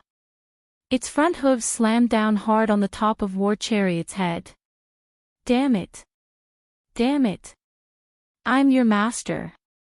Aren't you afraid of the backlash from the contract? Toidley would never have dreamed that this would actually happen. He couldn't understand why his sword spirit wouldn't listen to him. Even less could he understand why the sword spirit of the Silver God Greatsword would turn around and attack him, its master. You reap what you sow. At that moment, Audjwa's lips curled up slightly. In front of the Lord of the Sword Spirits, any identity as a sword master was useless. Those so-called sword spirit contracts were just pieces of scrap paper. It's time for you to be free, Silver God. Audjwa looked at the berserk snow Chelan, raised Jinka, and gently waved it in the air. In a flash, the sword spirit contract between Silver God and War Chariot was directly severed. The roar then stopped, and the whole world fell silent. Without the contract, the snow Chelan instantly turned into particles of light. It was no longer anyone's slave. Instead, it returned to being the spirit of all living things, and waited for a new master who was worthy of its wholehearted trust to appear. Audjwa's sword. It turned the contract into scrap paper, and also destroyed the hollow spirit attached to the snow cheelan's body. It forcibly severed the contract. The astonishing backlash instantly hit War Chariot himself, causing him to spit up a mouthful of blood. At that moment, War Chariot was in a terrible state. After being trampled by the snow cheelan, half of his body had sunk into the ground, and now he had suffered internal injuries from the backlash. The outcome of the battle was already very clear. Audjwa sneered. Looking at War Chariot's battered and exhausted appearance, he still didn't feel the slightest bit of pity in his heart. He slashed out with sword chi. He only used a tiny bit of Jinka's strength. That indestructible sword chi completely disintegrated War Chariot's armor on the spot. This layer of armor is your shame. Now, I've even torn off your underwear.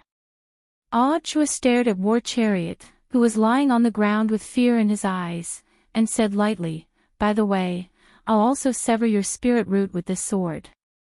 The whole process took less than 2 minutes, and the battle was already over. On the other side of the tall building, the star emissary cried out in alarm, "Impossible. What the hell is this?" He was frightened by the huge variable in his deduction. "What did you calculate?" The moon emissary was also amazed at that moment. She had seen Audjwa end the battle with just 2 sword strikes. The star emissary also spat up a mouthful of blood at that moment. "I saw the peachwood sword in Audjwa's hand, and its scabbard." He had seen Audjwa enter number 60 high with Jinka in his left hand and the white scabbard in his right. He had just taken a peek at it. In the blink of an eye. His spirit had suffered a terrible backlash, and he had been directly blinded in one eye. A peachwood sword and a scabbard? What on earth are you talking about? These 2 things turned the situation around greatly and increased Audjwa's chances of winning. The star emissary simply didn't dare believe the data he had calculated. A 200 quadrillion% chance of winning, this was simply holding a father in his left hand and a mother in his right. What the hell, a plant?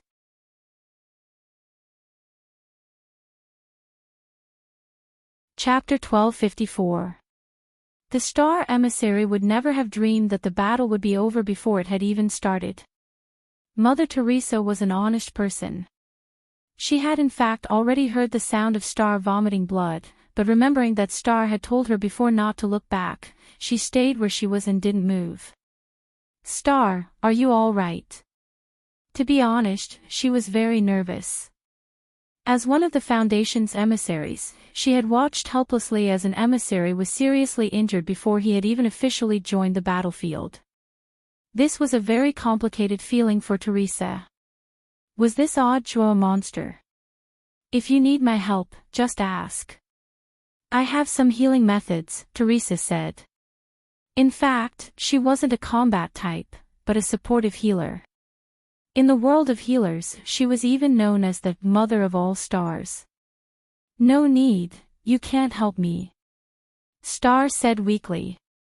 He had already taken the tonic he carried with him. But at most, this medicine could only help him recover from his internal injuries. The damage to his vision was probably already irreversible. He had directly lost his sight in his right eye, and his remaining left eye was about 2000 degrees short-sighted, which was almost no different from being blind. Now that the star emissary had opened his eyes, there was only a trace of chilling light left in his left eye. It had taken him hundreds of years to hone this pair of eyes that could peer into the secrets of heaven, but he had never expected to suffer such a devastating blow in an instant. He had even anticipated that there was something strange about Audjwa, but hadn't dared look at him. He had just flashed back and glanced at him. In the end, he had ended up like this. There's only judgment and fate left. Teresa sighed. She felt that the fool's emissary was also an expert, but she didn't know why the judgment emissary had suddenly excluded him. But Teresa was well aware that if she wanted to survive in the Foundation, the best way was to not ask too many questions. She would just go with the flow. Back then, she had only joined the Foundation for the high reward it offered her. The wisest choice was to protect herself for the sake of the reward. So when she saw that the chariot in front of her was seriously injured, she didn't have the slightest intention of helping it. Audra was too scary, going up now would be courting death. Nowadays, the judgment emissary basically had the final say in the Foundation. Teresa didn't think it was worth risking her life to save a chariot. She even thought that Audra had fought well. Shouldn't this scumbag who treated women as toys be taught a lesson? Currently, Tank was completely naked and buried in the ground. He was already crippled. His spirit root had been severed and he had lost all his realms. In addition, his upper body was seriously injured. Now, even an ordinary person could give him one last stab. And now, Tank had clearly lost his mind. The double blow to his body and mind made it impossible for him to accept everything that was happening in front of him. I'm an immortal. I'm really an immortal. He kept muttering these words as his eyes lost focus. After this incident, Tank would probably spend the rest of his life in a mental hospital. Audra felt that this was the best punishment for such a person. At the same time, Audra once again marveled at Jinka's terrifying strength. To be able to sever one's spirit root without harming one's life, apart from this sword spirit master, there was probably no other sword spirit in this world that could achieve such accuracy. If an ordinary cultivator's spirit root were to be severed, they would definitely die. At that moment, Audra heard a few scattered claps from outside the school gate. He raised his head and saw a man in a black cloak approaching him from the direction of his line of sight. The man clapped his hands as he walked into number 60 high school. He took off his big hood, and Audra saw the black mask under which the word Fate was written in red. Judging from the color of his hair, he seemed to be an Asian. Book of Sage Immortal had sent Audra almost all the information on the Foundation's emissaries, including the judge, Su Bai. But Book of Sage Immortal was still investigating this Fate emissary. At that moment, the Fate emissary had appeared. Audra was also speculating about his identity. Judging from the color of his hair, he seemed to be an Asian. Are you from Huaxiu? As expected, Director Zhua is smart. The voice of the Fate emissary under the Fate mask was clearly altered. It seemed that this Fate emissary was hiding his identity. I never thought that not all of the Foundation's emissaries would be foreigners, said Audra. Jinka in hand, he was ready to fight. Audra, are you here for Tank, for revenge? Then let's begin. Let me say this first, I'm not here for Tank. I'm fighting for myself. The Fate emissary said, before Tank came, I already expected this situation. It's just that it's going to be a little more tragic than I imagined. Listening to Fate's words, Audra somehow felt that this person's tone was familiar, as if he had met him before, but he couldn't put his finger on who the other party was. You say you're fighting for yourself? Audra wasn't in a hurry to make a move, he wanted to get more information out of Fate. I've taken a fancy to your wooden sword. If you give it to me, not only will you avoid a fight, you'll also be able to save your own life. Wearing the Fate mask, he said this very calmly. Unlike Tank and Snake's boundless conceit, it was as if victory was truly in his grasp. Snake and Tank both died at my hands. Are you confident that you can beat me? Audra looked at him. Like Tank, this Fate emissary's aura was pure and hadn't been invaded by the ethereals. But with the experience of fighting Tank, Audra was also wary of the magic weapons that Fate might use. The people of the Foundation were a bunch of lunatics. God knew if Fate had injected the ethereal into its magic instrument or not. Don't worry, I'm not like a despicable person like Tank. I'm truly capable. The Fate emissary stepped forward at that moment. He then took out his weapon, which was an emerald green bamboo. The bamboo had been shaved to a very sharp point, like a blade. Under the faint light, its entire body exuded a luster similar to that of amber glass. Audjuo was instantly on guard. The greatest truths were simple. The simpler a weapon looked, the more unparalleled its power might be. Wasn't the peachwood sword in his hand such an existence? Do you know the Sword of Destiny, Director Joie? At that moment, the Fate emissary raised his head and looked at Audjuo. I have a feeling that the Sword of Destiny in my hand might come from the same place as the peachwood sword in your hand. As soon as he said this, he vanished into thin air. In a flash, he appeared behind Audjuo in the blink of an eye. You're slow to react, Director Joie. But it's also fate that you were stabbed by me. As soon as he said this, the bamboo sword instantly pierced through the sword chi wrapping Audjuo's body and stabbed him in the kidney. Audjuo felt as if a foreign object had invaded him from behind, and blood dripped down the tip of the bamboo. It actually pierced through Lord Jinka's sword chi. Shocked, Audjuo clenched his teeth and pulled his body out of her. No, not pierced, but ignored. At that moment, Jinka's voice rang out inside Audjuo's body. Ignored sword chi. What on earth is this? Hearing Jinka's words, Audjuo was even more astonished. Jinka's voice was calm. It's fine. When Bai Qiao and I combine, we can beat it. Were they finally going to combine? Audjuo nodded. Enduring the pain of his kidney being pierced, he sheathed the peachwood sword.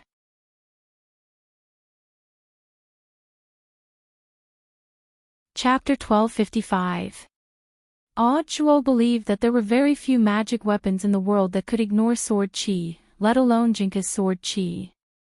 Being hit by the bucket kidney was indeed painful, but fortunately, it did not directly injure his vitals. At that moment, the peachwood sword chi gently flowed into his wound and healed it. The kidney was a man's key, and this envoy of fate was vicious. Fortunately, he had Jinka's sword chi to protect him, so Audjuo felt that he could still be happy for the rest of his life. Boz. When Jinka and Bai Qiao became one again, an astonishing sense of oppression swept through the area. The youth dressed in a snow-white fur coat seemed to have come from the Milky Way. Starlight sparkled on his body, and he was so clean that there wasn't a trace of dirt or filth on him. He was like a king who had arrived on the stage, insufferably arrogant. This was Lord Jingbai. Audjuo looked at the figure in front of him in astonishment. At this moment, the young man's feet were off the ground and he was suspended in the air, staring at the messenger of fate before him expressionlessly. He snorted disdainfully, "Trash like this is not worthy to see this king's lineup. I didn't expect that I would force you out in the end." To his surprise, this envoy of fate seemed to know Jingbai's identity. The moment he saw Jingbai appear, the pressure was clearly on fate's side, but for some reason, Audjuo felt that this envoy of fate seemed a little excited. Boom! The next moment, Destiny's aura suddenly surged. It was as if a fountain of energy had erupted from his body like a volcano. This is... Audjuo was surprised. What surprised him was not the sudden increase in aura, but the sword Dao behind this sudden increase in aura. If his judgment was correct, what Destiny was using was General Yi's famous, boundless sword Dao. His true identity was that of a sword saint. Audjuo was astonished. Although he felt that this person was familiar from the beginning, he still felt that this was not the sword saint style. At this moment, the Fate Envoy, who had activated the limitless sword Dao, laughed maniacally as he forcefully withstood the pressure. At the same time, he used the Sword of Destiny in his hand to predict where he would attack next. Audjuo. Next time, I will pierce through your heart. This is all fate's arrangement. Then, the fate of Ben in high-speed movement. His figure once again disappeared from Audjuo's sight. This was a sword technique he had never seen before. First, a preview, then a precise implementation of the content of the preview. It was another incomparably mysterious angle. The bamboo, known as the Sword of Fate, cut in from an angle that Audjuo hadn't expected. Like the last attack, it ignored the defensive barrier of sword chi and was aimed at Ajua's heart. Jingbai shook his head, but he was faster than fate. The bamboo sword was only a few centimeters away from his chest. He directly attacked and circled behind Ajua's back. He held the bamboo sword with his index finger. There were only a handful of swords that could ignore his sword chi. There was only one sword that Jingbai could think of. The messenger kept calling his bamboo sword the Sword of Destiny. But in fact, the true name of this bamboo sword spirit was Advance. The prophecy. A sword spirit that was born in the same place as him. He had even competed with him for the position of the sword spirit master. But in the end, he still won the throne by an overwhelming margin. Even Jingbai hadn't expected that their second meeting would actually be here. Is this the new master you found?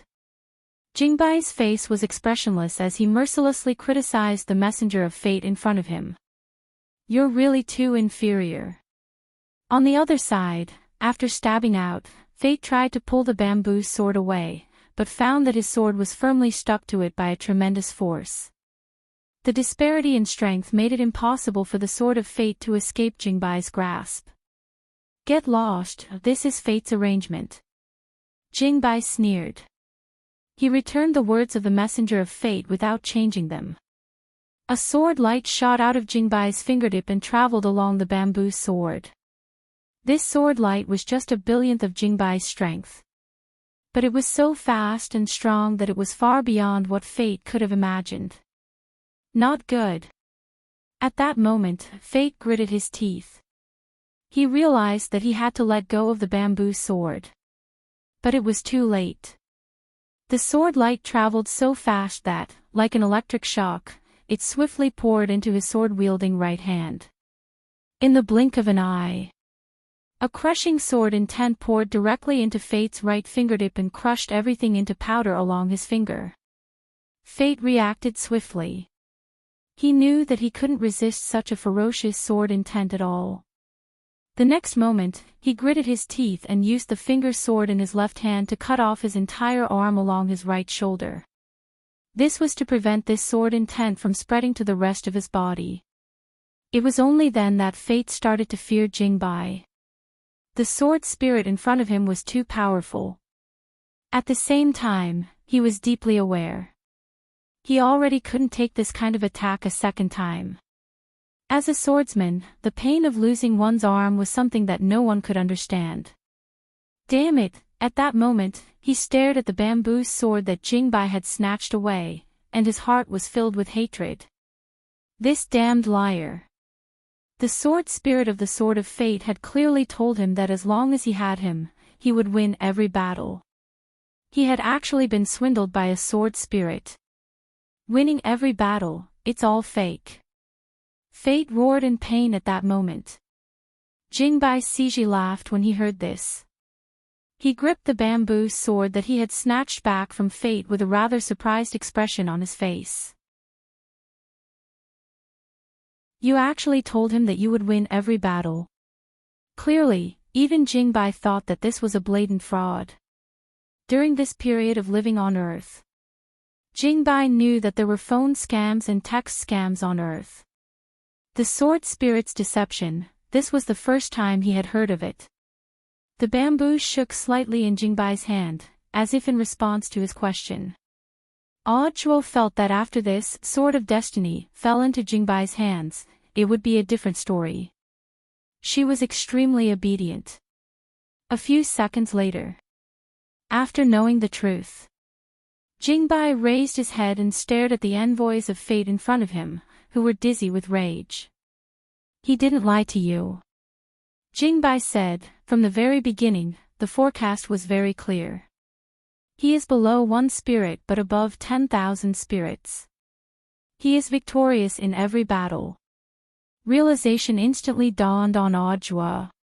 It turned out that this messenger of destiny was too excited when he picked up the heaven-defying bamboo sword and only heard the last 4 words, 10,000 battles, 10,000 victories. Listening to the whole sentence, it was indeed not a scam, above all living beings. With this as a prerequisite, it could indeed be described as 10,000 battles and 10,000 victories. But perhaps even Zhu Jin himself would not have thought of it. The new master he had decided on. He had actually directly led him to the only man he couldn't beat. Sure enough, all of this had been arranged by fate. Take off your mask, fate. At that moment, Audrey looked at the man in front of him who was deeply involved in the sword spirit's deception. He felt that this envoy of fate's true identity was, either he was Blade Master, or he was someone who was very close to Blade Master.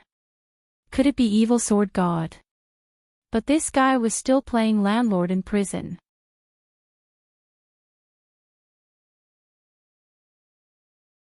Chapter 1256.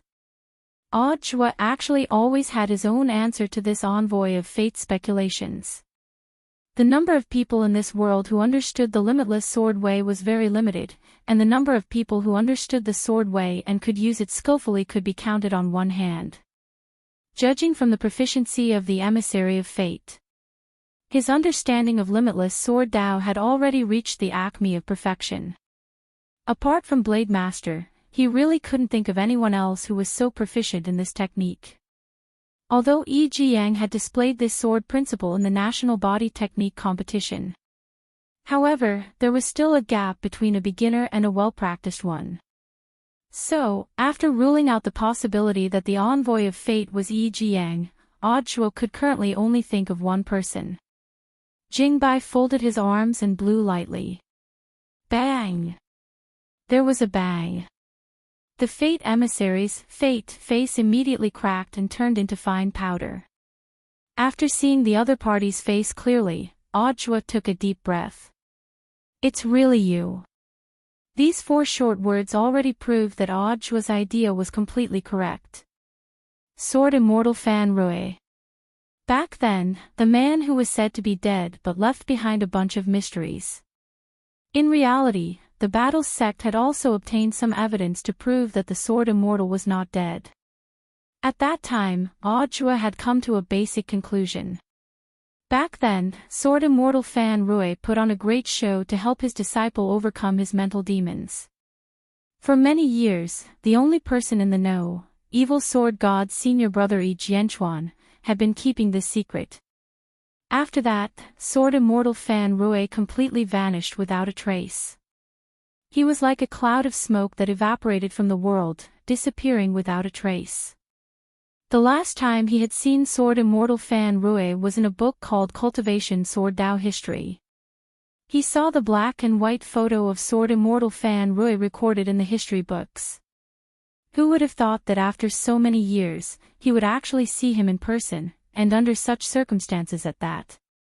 I never thought that after disappearing for so many years, you would actually join the Foundation. Audrey sighed with emotion. He saw Sword Immortal Fan Rui in a sorry state. He really couldn't figure out why an immortal sword immortal who had nurtured a sword sage would choose to join the Foundation. To help the wicked and do those despicable things.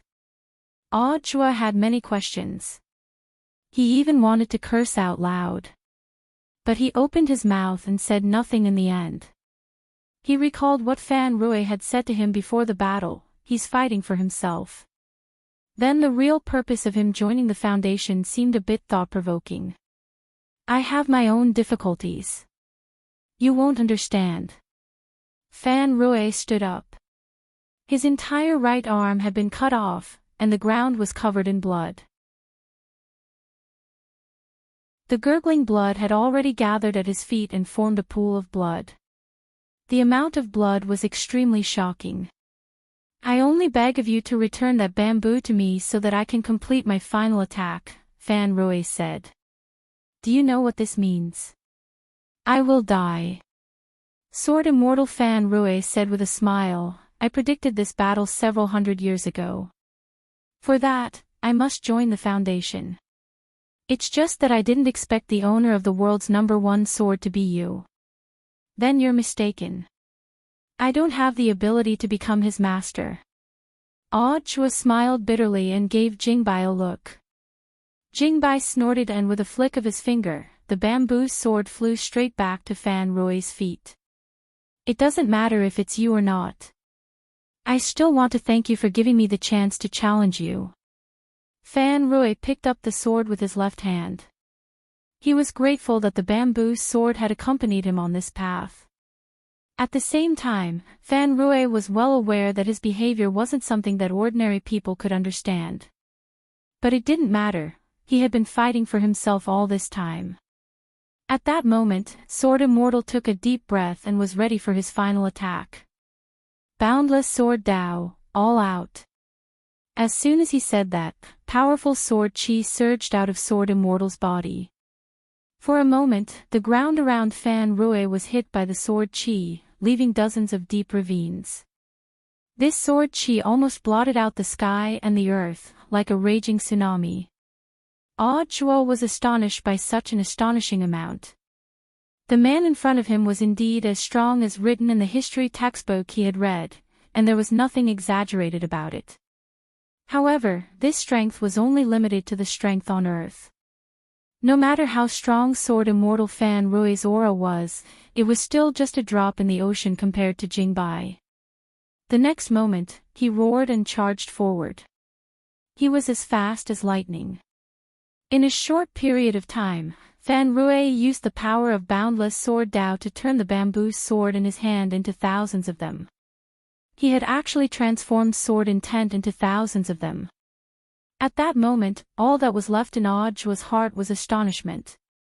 If Jingbai wasn't here, even if Zhuo's reservoir was all out, he might not be Fan Rui's match.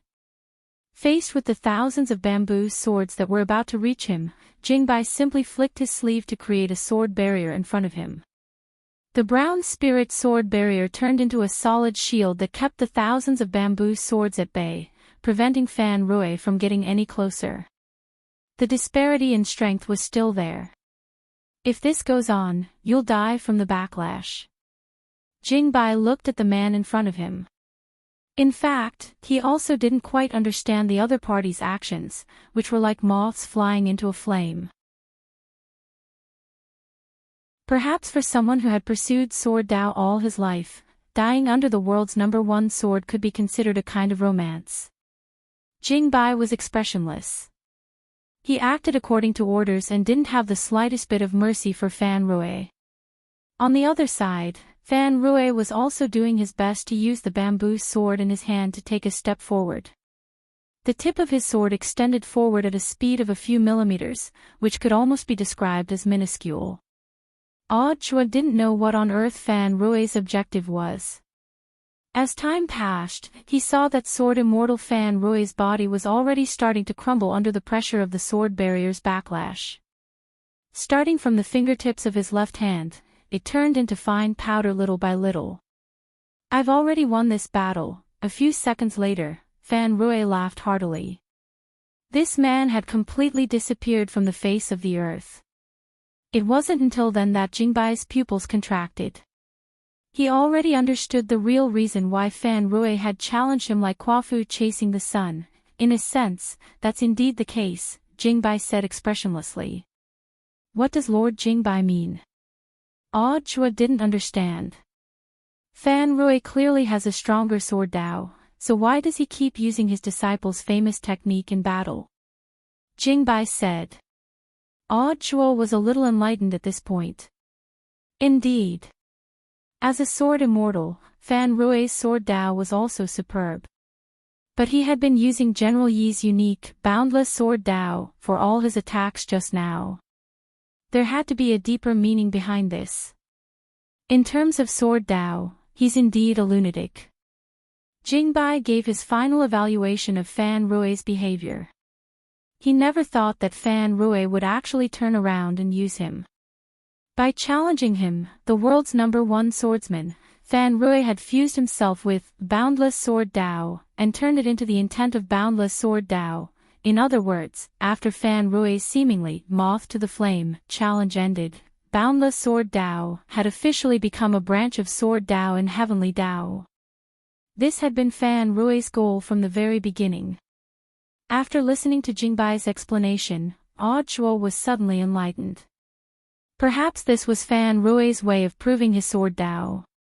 At the same time, he was also making a final contribution for his disciples and grand disciples. Just like that, this envoy of the Foundation's destiny had fallen. But Chua knew that the battle wasn't over yet. President Bai, I know you're here. Come on out. At that moment, Chua turned his gaze in one direction. In the air, a young man with a devilish smile on his face stepped out of the crack.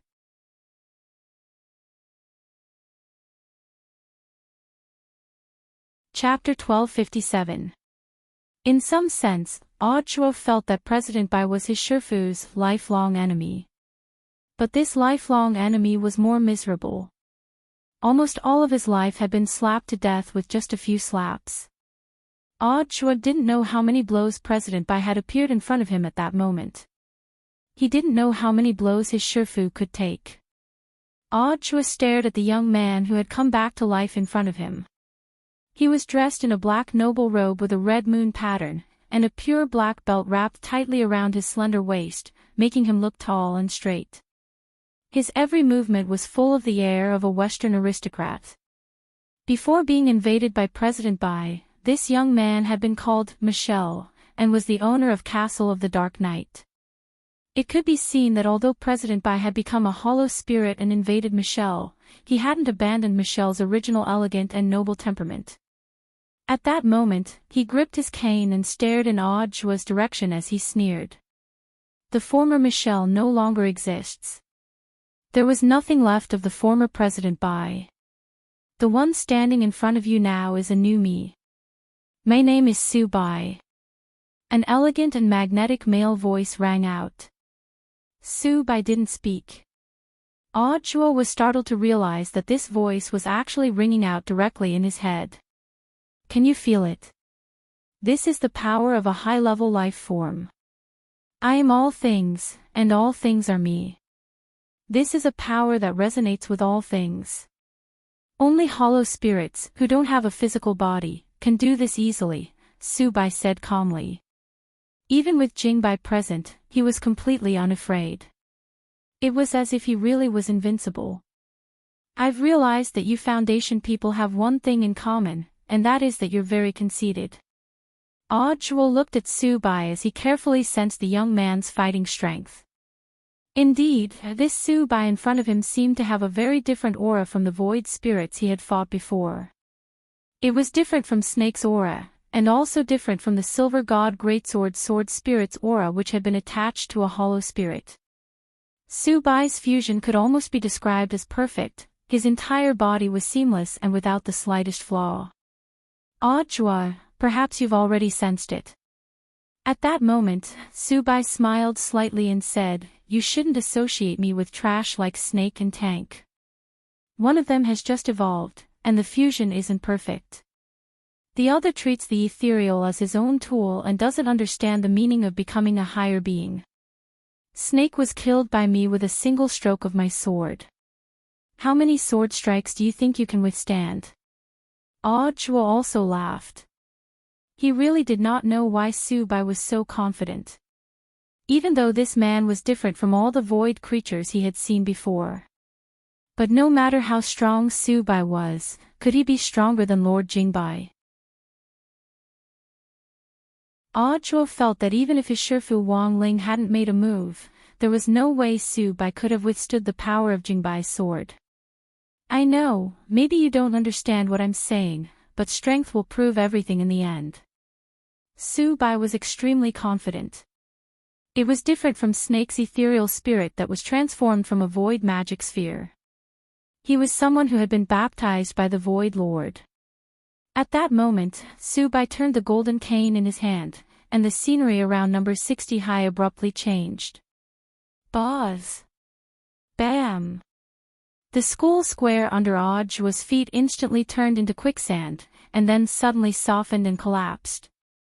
In the blink of an eye, number 60 high's huge school square had actually turned into a bottomless black hole. At the same time, the space around him instantly became weightless, and Chua's body floated up involuntarily along with the endless rubble around him. This was another void creature's ability, which was called the void boundary. It was similar to the intrinsic spirit field of cultivators on Earth. In the blink of an eye, Chua had already fallen into Su-bai's trap and fallen into this void boundary. At that moment, Su-bai stood in the center of this endless abyss, his cane in hand.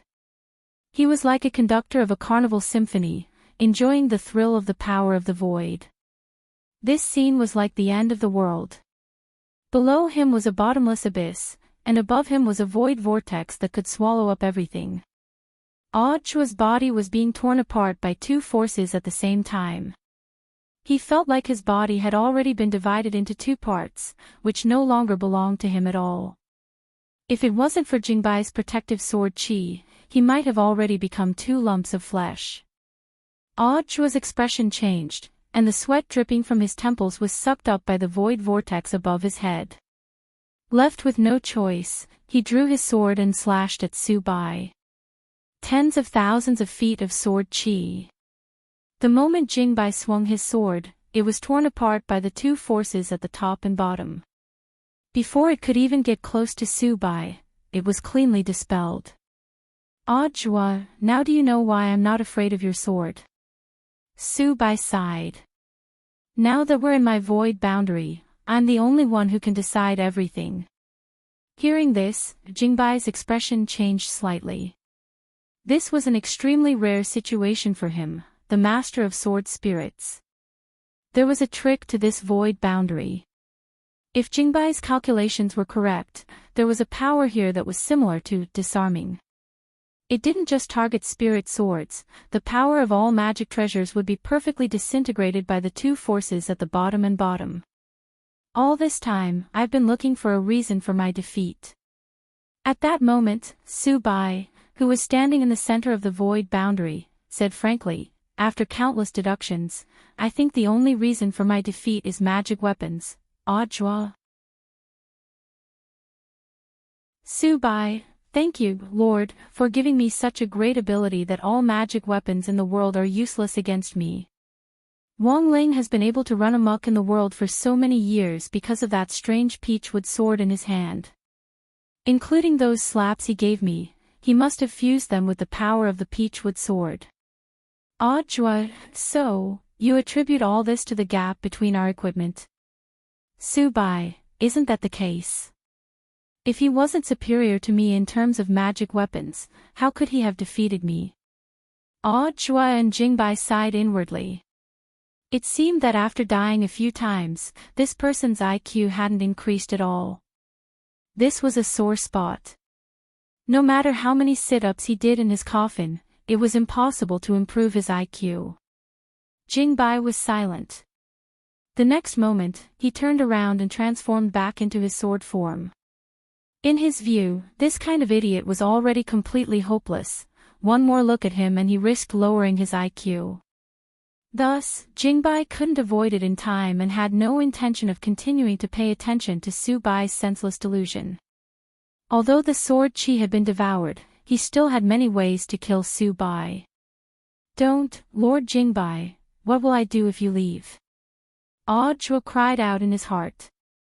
Haven't you noticed yet? Your Shifu is already here. At that moment, Jingbai's voice rang out in Chua's mind. When Chua came back to his senses, a warm hand abruptly rested on his shoulder. It was that man. That man had just finished his homework and was here.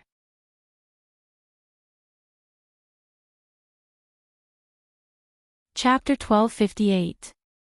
A long time ago, Wang Ling had summed up several major illusions about fighting.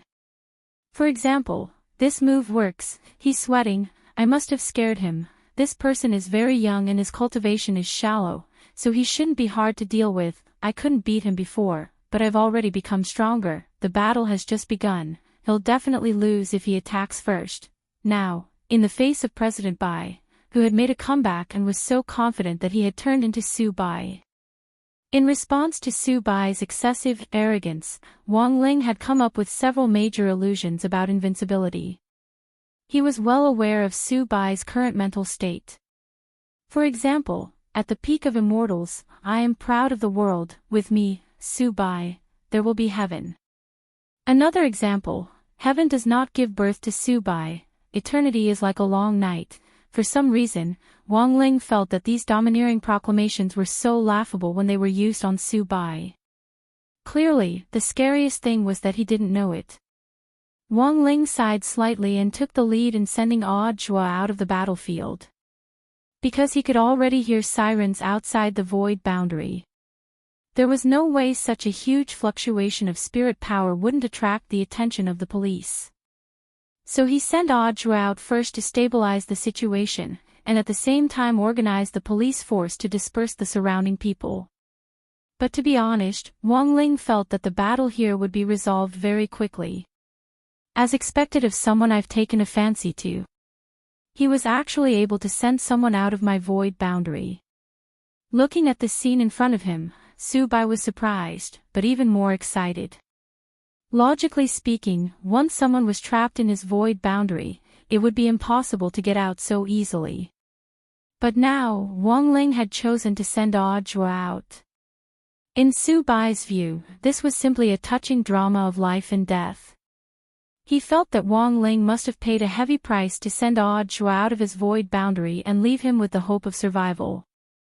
After sighing with emotion, Subai also gave his own assessment.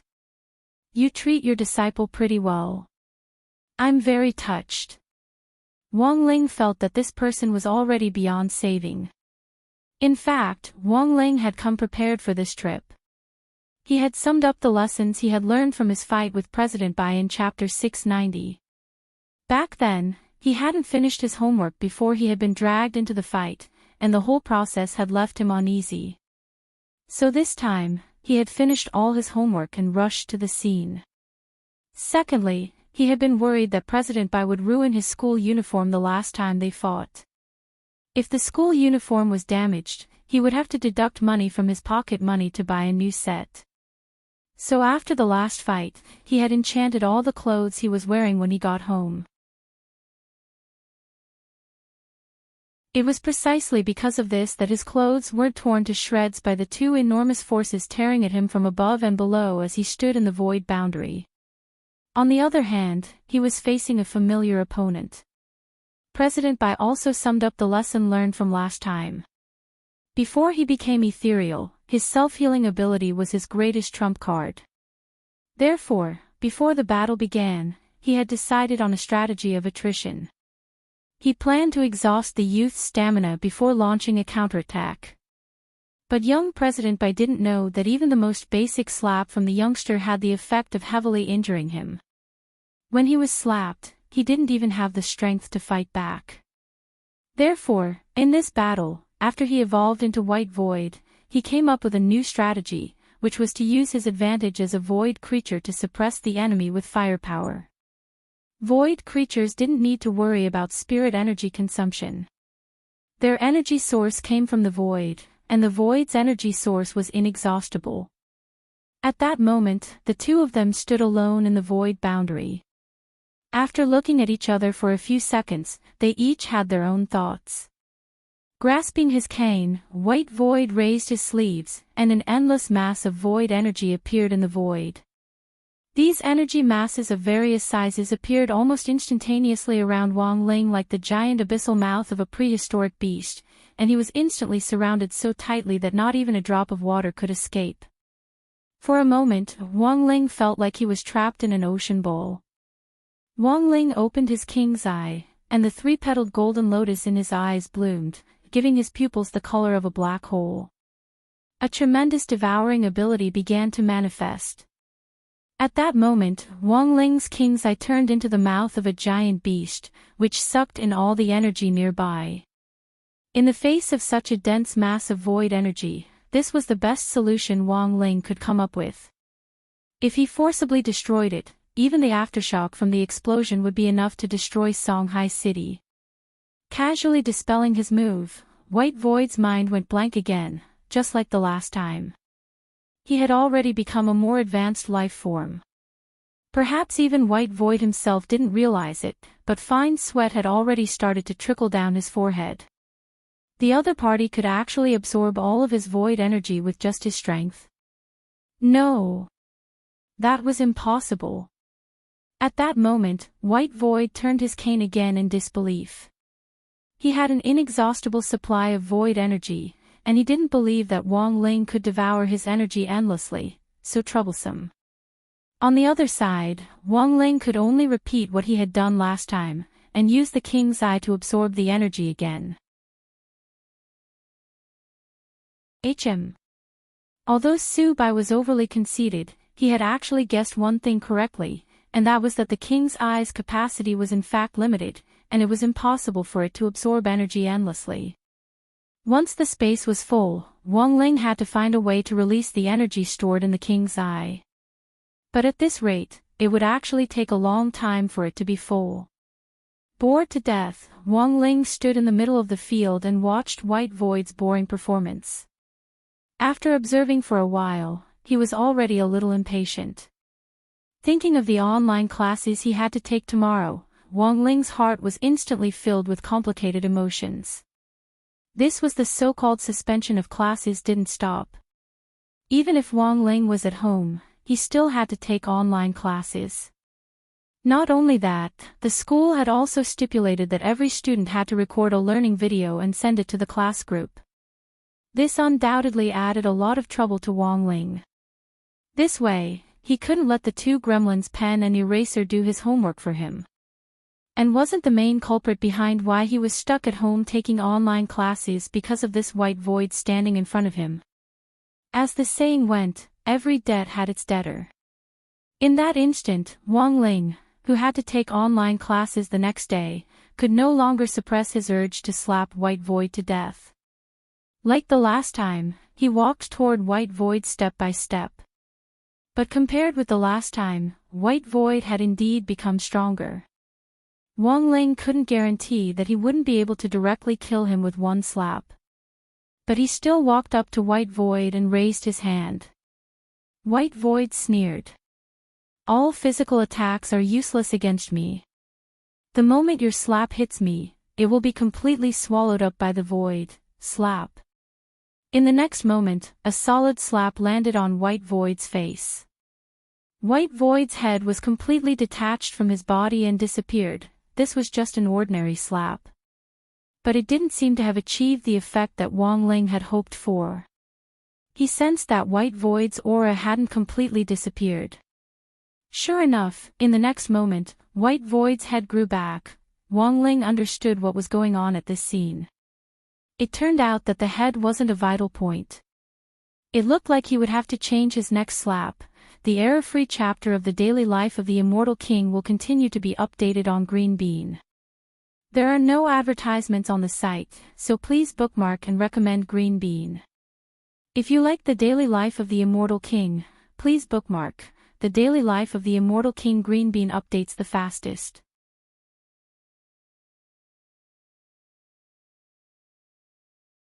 Chapter 1259.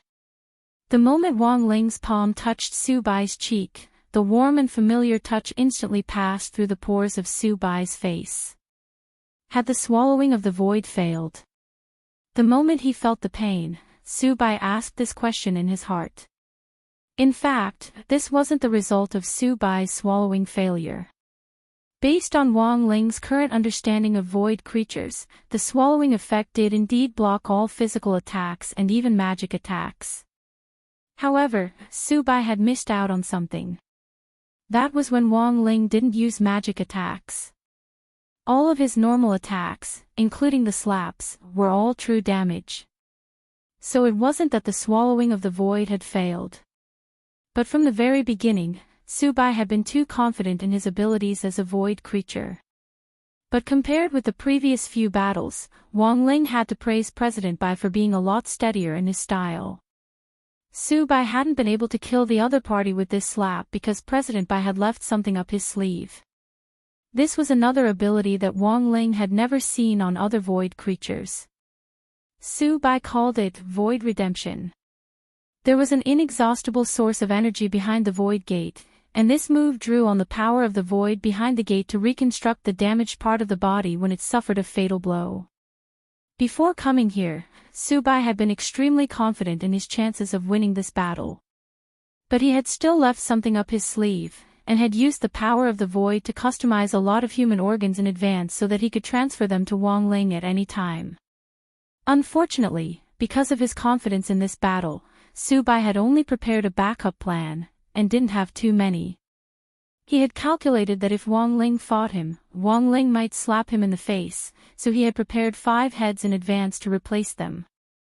Now, there were only 4 left, but judging from the youngster's stance, it seemed that the other party had already lost interest in Su Bai's face and was going to hit somewhere else. It wasn't that he didn't have any other body parts, but he didn't have as many as the heads. How many times had it been? Was he going to fail again? Su Bai couldn't help lamenting in his heart as he sensed the obvious gap in strength between them. He had clearly given up on his mortal human body and evolved into a higher creature. Why? Why couldn't he beat this youngster? At that moment, Su Bai gripped his cane tightly, his palms already sweating. He had no other choice. He could only pray for the Void Master's help. The next moment, White Hollow's body began to change. He was trying to turn his body into a hollow spirit. That way, he would be able to control his body freely and teleport to wherever he wanted. Even if Wang Ling's slap could hit him, whether or not he could catch him was still a question.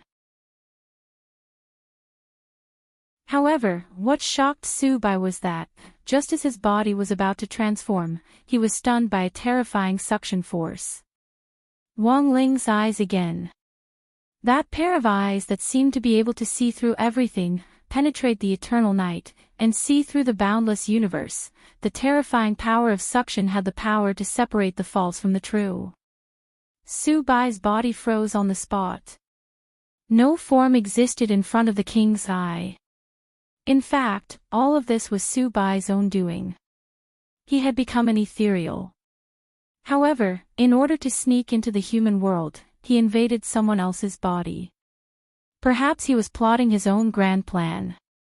But as the ethereal, they had already become superior creatures without a physical body.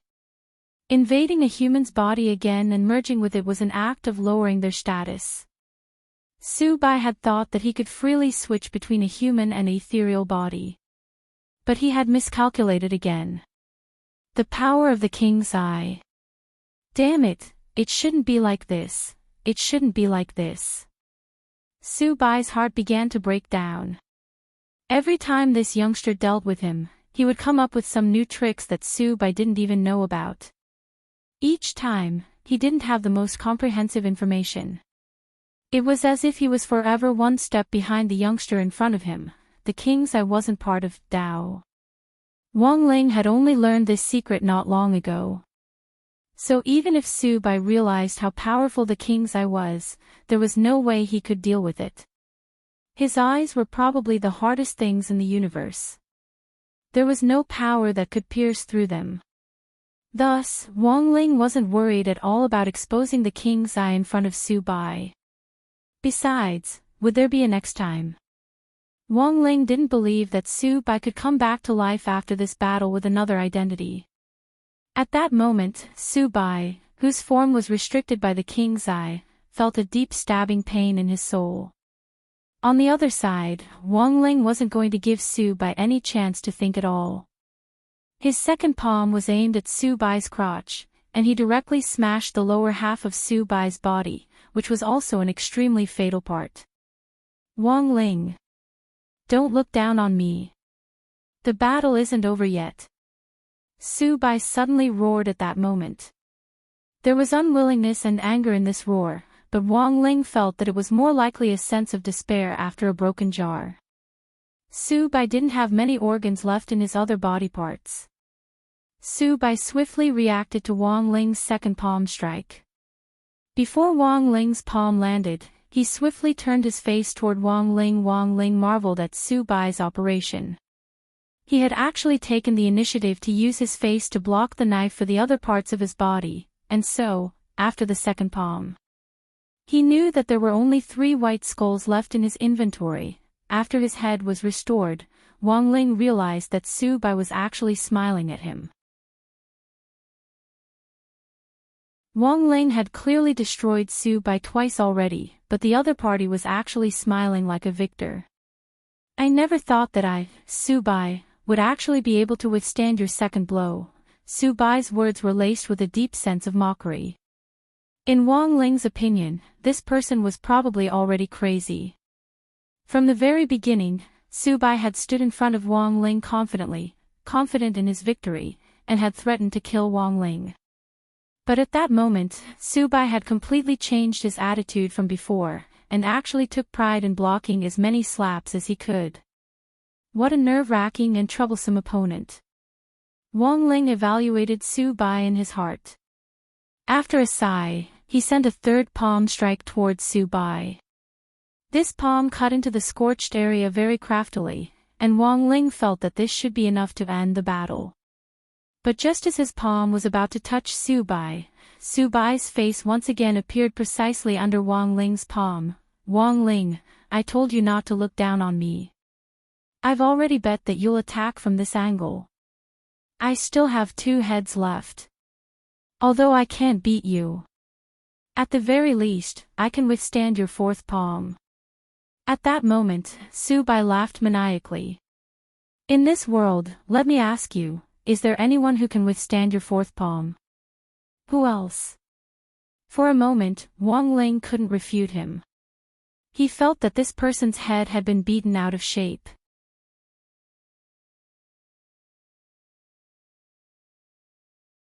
Chapter 1260. At that moment, Su Bai still had 2 heads left. For Su Bai, these were his last 2 lives. If he could block the next 2 blows, then he might become the man who had been slapped the most by Wang Ling. On the other side, Wang Ling's mood was particularly complicated when he delivered his 4th palm strike. He thought that this was probably how an adult's heart broke down. As a cultivator, had Baizha worked hard enough? He was afraid so. In pursuit of a higher realm, he had once cultivated painstakingly for 1,000 years. In pursuit of a higher realm, he hadn't hesitated to betray and kill the boss who had supported him. In pursuit of a higher realm, he had even decided not to be human, and had completely dedicated his soul to the void. But what had he gotten in return? Baizha. At that moment, Wang Ling carefully pondered President Bai's real name. Indeed, in Wang Ling's view, all of this had been a waste of effort. Evil people would be tormented by evil people. In Wang Ling's view, President Bai's fate had actually been decided a long time ago. In history, no matter how high the cultivation level of any cultivator who committed crimes was, their final outcome was not much better. There is reincarnation in heavenly Tao. Who will the heavens spare? This wasn't just a saying. Those cultivators who committed evil deeds would eventually be devoured by the evil deeds they had committed. Wang Ling didn't intend to give Su Bai another chance to deliver a 5th palm strike. His face was still expressionless when he delivered his 4th palm strike. What Su Bai didn't expect was that just as he was calculating which part of his body Wang Ling's palm would land on, Wang Ling's palm, which was about to reach him, instantly became enormous. Like the 5 fingers of a Buddha, his enormous palm blotted out the sky. In an instant, his entire body was covered. Is it all over? At this point, Su Bai realized that this battle was probably going to be over. There was no way he could evade Wang Ling's 4th strike. He had clearly tried so hard, but he already couldn't escape death. It was over. Boom! The palm fell. President Bai, who had challenged Wang Ling again after advancing into Su Bai, was completely destroyed. Wang Ling's 4th palm strike wasn't an ordinary one.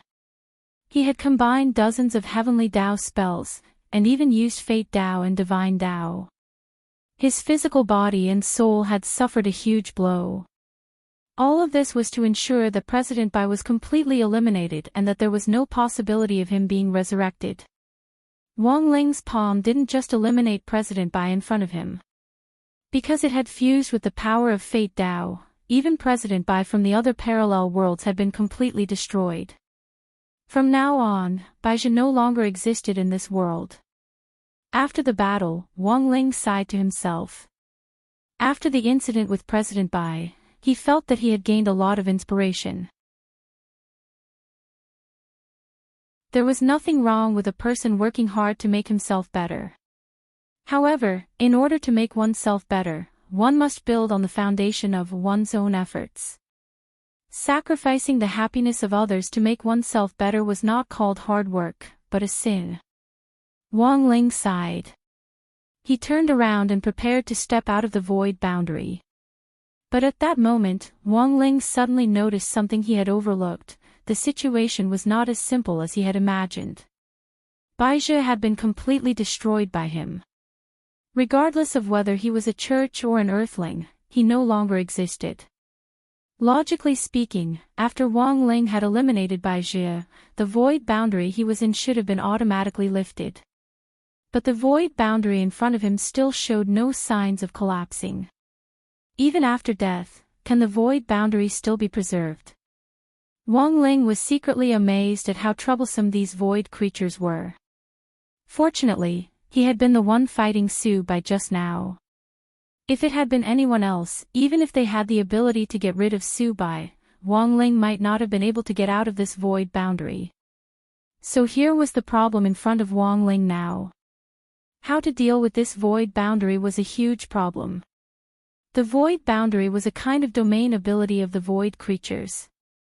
Since it was a domain ability, it definitely had something to do with the world behind the void gate. There's no other way. At that moment, Wang Ling frowned inwardly. If this thing was directly destroyed, it would probably create a very terrifying spatial tide, which would be similar to a black hole swallowing everything up. This would cause massive damage to the city he lived in. For now, Wang Ling's idea was to send this void boundary back to where it belonged. To its own place to go. At that moment, Wang Ling raised his sword fingers and silently recited a spell. In less than a few seconds, a huge teleportation formation was completed.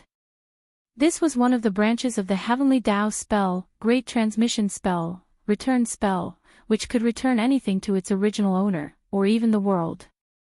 Gu Xuanji should be very familiar with this spell. It was one of the spells required to cultivate as a keeper of order, and was usually used mainly to correct some spacetime distortions.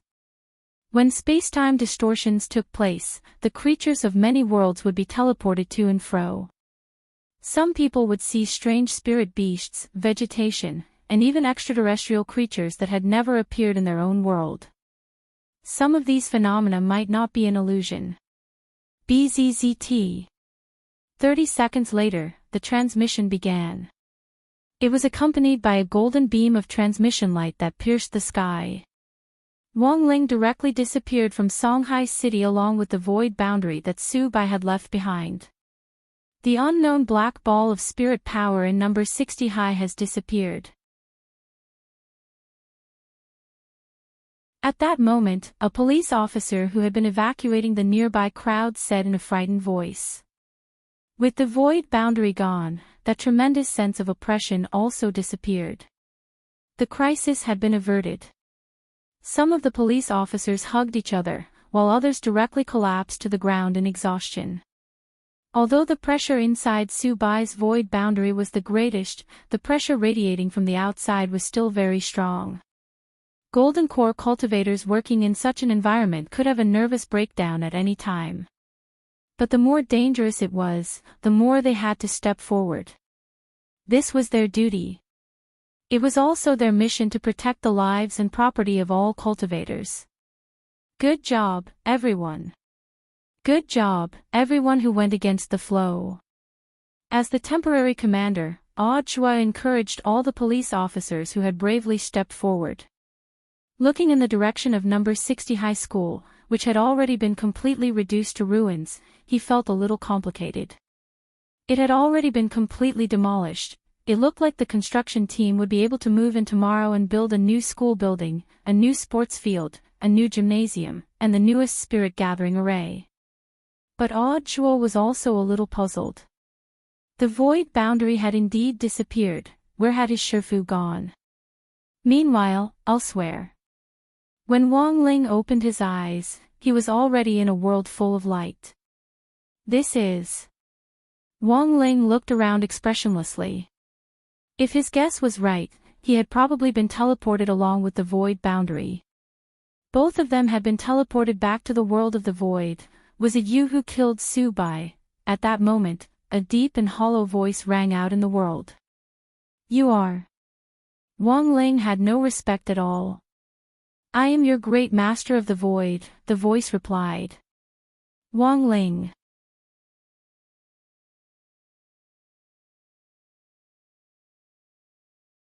Chapter 1261. The world of the void wasn't too different from what he had imagined. It was somewhat similar to the God realm, but there were differences. The God world was also a glorious and beautiful scene. However, the only difference from the void world was that it had dense vegetation. Gods, when they had nothing better to do, liked to take care of some flowers and plants. Actually, this was very normal. However, there was nothing in the void world. It could almost be described as a blank space. Wang Ling recalled what the Sun Spirit had said to him before. Behind the void gate is nothing but emptiness. Now, Wang Ling suddenly understood what on earth this meant. He could sense that there were countless ethereal spirits floating around in the air, invisible to the naked eye. They were like mayflies in the depths of the sea. Even though they were densely packed, they seemed unusually small in comparison to the entire world. This is the void world. How is it? Are you tempted? At that moment, the Lord of the Void's words interrupted his train of thought. Wang Ling wasn't in a hurry to act. Even though the Void Master's tone made him feel uncomfortable, he didn't care. What was more, it had never been in his nature to make the first move. Never make the first move.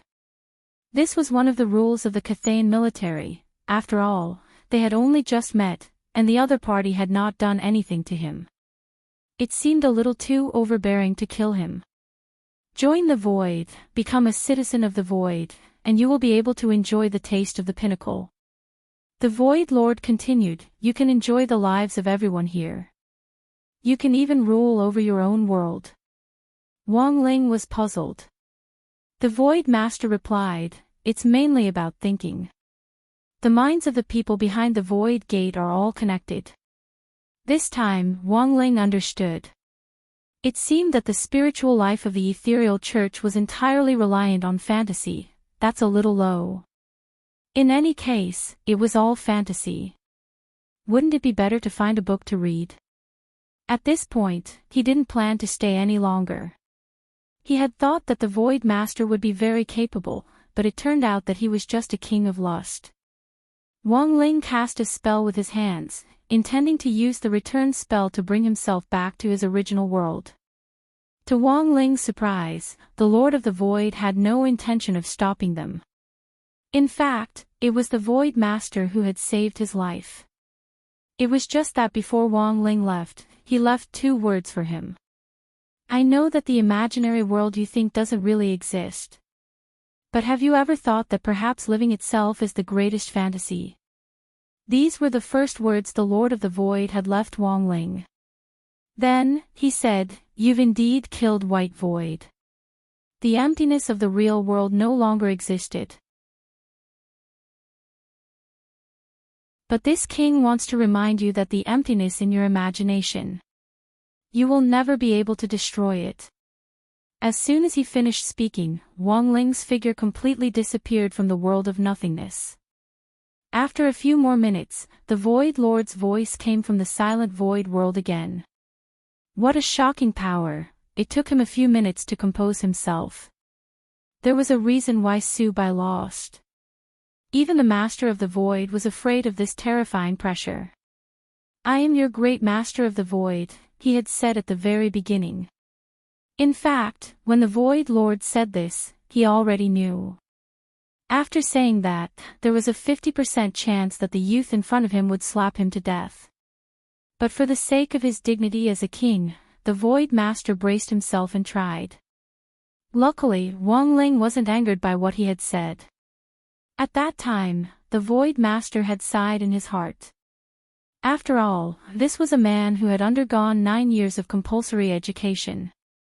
His character was indeed different. Great Lord, are we just going to let him go like this? At that moment, the voices of the other spirits came from the side. That's all I have to say. That's enough. The Void Master shook his head. The truth was clear. There was nothing he could do to stop Wang Ling from leaving. Furthermore, the Void Master knew very well. There was only one person who could ignore the Void Gate and freely enter and exit the Void world by himself. It wasn't wrong for White Void to die at the hands of such a person. Are we going to be defeated? Nearby, many ethereal beings asked. The last 2 sentences I left him said it all. The Void Master was silent for a moment, then said, "We can't stop White Void from dying, nor can we stop him from obstructing our operation." At this point, it seemed that the plan to invade the Void had completely failed with White Void's death. But just as all the spirits were feeling disappointed, the Void Master said, "Failure is only temporary. Even if we can't find the Son of the Void in the short term, they will eventually become citizens of the Void and return to the Void." After Wang Ling returned from the world of the Void, the ethereal spirits that had already invaded the human body began to leave the human body in various forms. Perhaps they were still wandering around Earth and couldn't return to the world of the Void. But Wang Ling knew that this was the Void Master's way of showing weakness. He remembered what the Void Master had told him before he had left the world of the Void. Wang Ling couldn't help but ponder the profound meaning behind these words. White Void in the fantasy world. For some reason, Wang Ling had a bad feeling about this. He used the many great Tao in his body to sense it, and once again confirmed that White Void had completely disappeared. In this world and other worlds, the emptiness of all the worlds no longer existed. But Wang Ling was particularly concerned about the Void Master's words. When he got home, it was already the early morning of Friday, the 25th, Wang Ling received a message from Audiobook. Shifu, the cultivators who were diagnosed as having been invaded by the spirits have really returned to normal. As expected of Shifu. This time, it could be said that the creatures of the Void have been completely defeated. Also, you don't have to worry about number 60 high school. The construction team will arrive this morning, and the construction will be completed in 3 days. Classes will start next Monday. Wang Ling was extremely calm when he read this message. There was no doubt that Audiobook had rendered meritorious service again. In the future, Audiobook's personal achievements would be added to the list. History would call it the night of 112,660 high school's demolition. Following the retreat of the creatures of the Void, the tense situation at the headquarters also subsided, and grenade-throwing Senior Immortal was released. Later, Wang Ling heard that General Yi had indeed been invaded by the creatures of the Void. Fortunately, the spirits had retreated in time, allowing General Yi to return to normal. If they had been any later, the head of state might have already given the order to kill them. Everything seemed to have been resolved satisfactorily. But Wang Ling still felt that he had missed something. That morning, Wang Ling received a message from the class group chat. It was said that Lotus Sun had suddenly fallen seriously ill. Furthermore, she had already been sent to the ICU. The error-free chapter of the daily life of the Immortal King will continue to be updated on Green Bean. There are no advertisements on the site, so please bookmark and recommend Green Bean. If you like the daily life of the Immortal King, please bookmark the daily life of the Immortal King. Green Bean updates the fastest.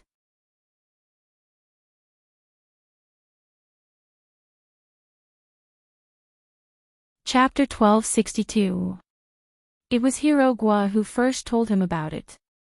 Perhaps he had received some intelligence from one of his uncles, but he was extremely worried about her current situation. Then, as Wang Ling had expected, the class group exploded. Super Chin, what kind of feeling is this? Wasn't everything fine before? Hirogwa, Super Chin, don't talk, I'm scared. Super Chin, Su Xiao, it's strange. I just checked the lecture notes with Sun classmate yesterday. Her face was very good. He doesn't look sick at all. Hirogwa, I can't say for sure. My uncle said that Huagua Water Curtain Group organized an expert consultation last night, and all the famous doctors in Songhai City who were free were invited. Some doctors have just retired from the epidemic prevention station, and they rushed over as soon as they received the application. Do you have any specific information? What kind of illness is it? In the class chat group, everyone was very worried. They couldn't help with anything else, but with Huagua Water Curtain Group's financial resources, they probably wouldn't be short of money. The only thing he could do was to pray. At that moment, Hirogwa frowned and typed again, strange, that's the strange part. I heard that more than a dozen experts have already examined her, but they still haven't figured out what's wrong with her. The comments in the class group made Wang Ling frown deeply. After the 9 Dragon Mountain competition, he had visited Lotus Sun as a representative. He even secretly examined Lotus Sun's body. There were no obvious abnormalities on his body. There was no curse of the yin-yang death tribulation that Old Man Sun was worried about. Now, as soon as the void retreated, Lotus Sun fell seriously ill. Wang Ling felt that there was something very fishy about the whole thing. Now, can the Son of the Void lock onto the area? Wang Ling asked Book of Sage Immortal. After he returned from the Void World, Book of Sage Immortal had also obtained more data and information. At present, he had successfully reduced the scope. As Wang Ling had expected, Lotus Sun was the child of the Void. On the boy's side, there were still 2 pairs of them. The probability of winning was about the same. One was the secretary of Huagua Water Curtain Group, Jiang Xiaoche, and the other was General Yi's adopted son, Yi Jiang. Both of them are currently at 50%. Wang Ling knew very well that if Lotus Sun's current illness had something to do with the evacuation of the void, no matter which one of them was the son of the void, it was possible that one of them would suffer from the same illness at the same time. But the result was different from what he had imagined. According to the results of Book of Sage Immortal's investigation, at the moment, Jiang Xiaoche was still fine. Although Yi Jiang was indeed in the hospital, the main purpose of his hospitalization was psychological counseling, and he wasn't suffering from a life-threatening, serious illness, like Lotus Sunday. There's no other way. At that moment, Wang Ling sighed slightly in his heart. He felt that the whole story was not that simple. There was something strange about Lotus Sun's illness. He had to trace it back to the source. Otherwise, even if Wang Ling cast a spell to save him, it would only be a matter of time. Therefore, before the results of the investigation were out, he could only do his best to help Lotus Sun stall for time. After all, they were classmates. Moreover, it was only a slight effort on his part. Then, he opened the cabinet next to him and prepared to draw talisman paper himself. Come and help. Wang Ling looked at Loopy Toad. Loopy Toad walked over, turned into its human form, and started to cut the talisman paper according to Wang Ling's instructions. What talisman are you drawing? Death Substitute Talisman, said Wang Ling. Loopy Toad nodded. This was a type of talisman that was similar to a resurrection coin. It could be activated at a critical moment to save a person's life. But if an ordinary Dao cultivator wanted to draw a death substitute talisman like this, apart from consuming a huge amount of spirit power, it would also take decades or even centuries of hard work before one could be developed. A talisman like this could be casually drawn and directly mass-produced. Wang Ling was the only one in the world. His young master Ling was too heaven-defying. If an ordinary person were to see this scene, they would definitely be horrified. But Loopy Toad was different. Because Wang Ling had shocked it so much that it was already numb to it. It went without saying how powerful the death substitute talisman that Wang Ling had drawn himself was. If Lotus Sun really suffered a fatal injury, this talisman would not only capture her soul, it would also help her recover from her physical injuries. All morning, the gremlins in the Wong family's small villa were mobilized. Using limited materials, they drew 3,000 death substitute talismans. It was close to noon. These 3,000 death substitute talismans had already started to take effect, and 2 had been burned. As Wang Ling had expected, there was indeed something strange about this illness.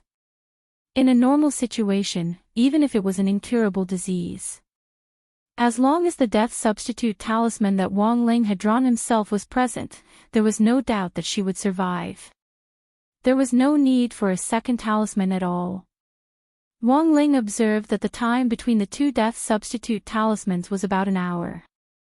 One had to be burned in an hour. Wang Ling frowned deeply.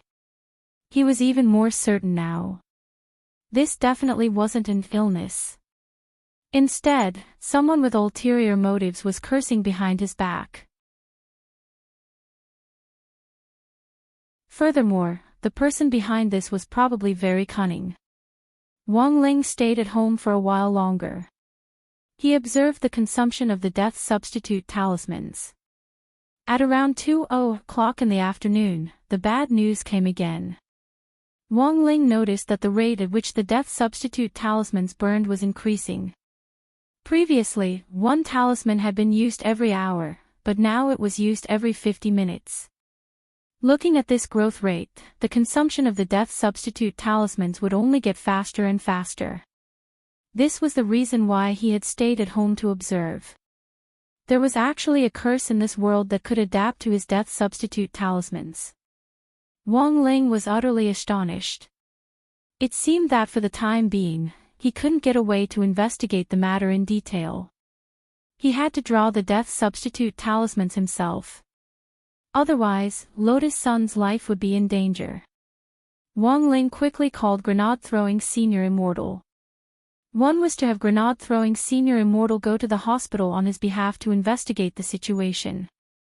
Wang Ling still had a king's eye in Grenade-throwing Senior Immortal's hands, so even if he didn't go there himself, he might still be able to find some clues. The second thing was to have Battle Sect provide him with the materials to make the talismans. Although Wang Ling could mass-produce the death substitute talismans, the consumption of materials was enormous. Wang Ling had already used up all the stock in his drawer. Furthermore, the materials he had bought were the cheapest ones on the market. With Battle Sect's resources, the higher the quality of the materials, the higher the strength of the talismans would naturally be. Brother Ling, should I give my soul suppression ring to classmate Lotus Sun? Grenade-throwing Senior Immortal suddenly asked. No, that won't work, Wang Ling replied. Although the soul suppression ring also had the effect of resurrection, it couldn't be used in a situation where someone was cursed to death. To trigger the soul suppression ring's effect, the person's body had to be fatally injured. He couldn't just give the ring to Lotus Sun, and then send an executioner to stab her when he saw that she was about to die, so that she would be stabbed and come back to life at the same time. That was too cruel.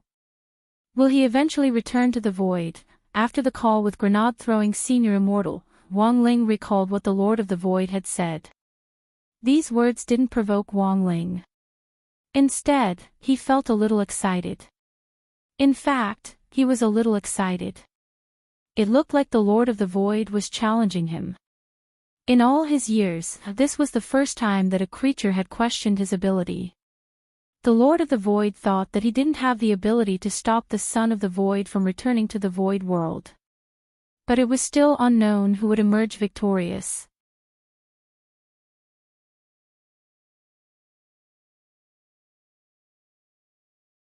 Chapter 1263. As it turned out, Herogua's intelligence wasn't exaggerated at all.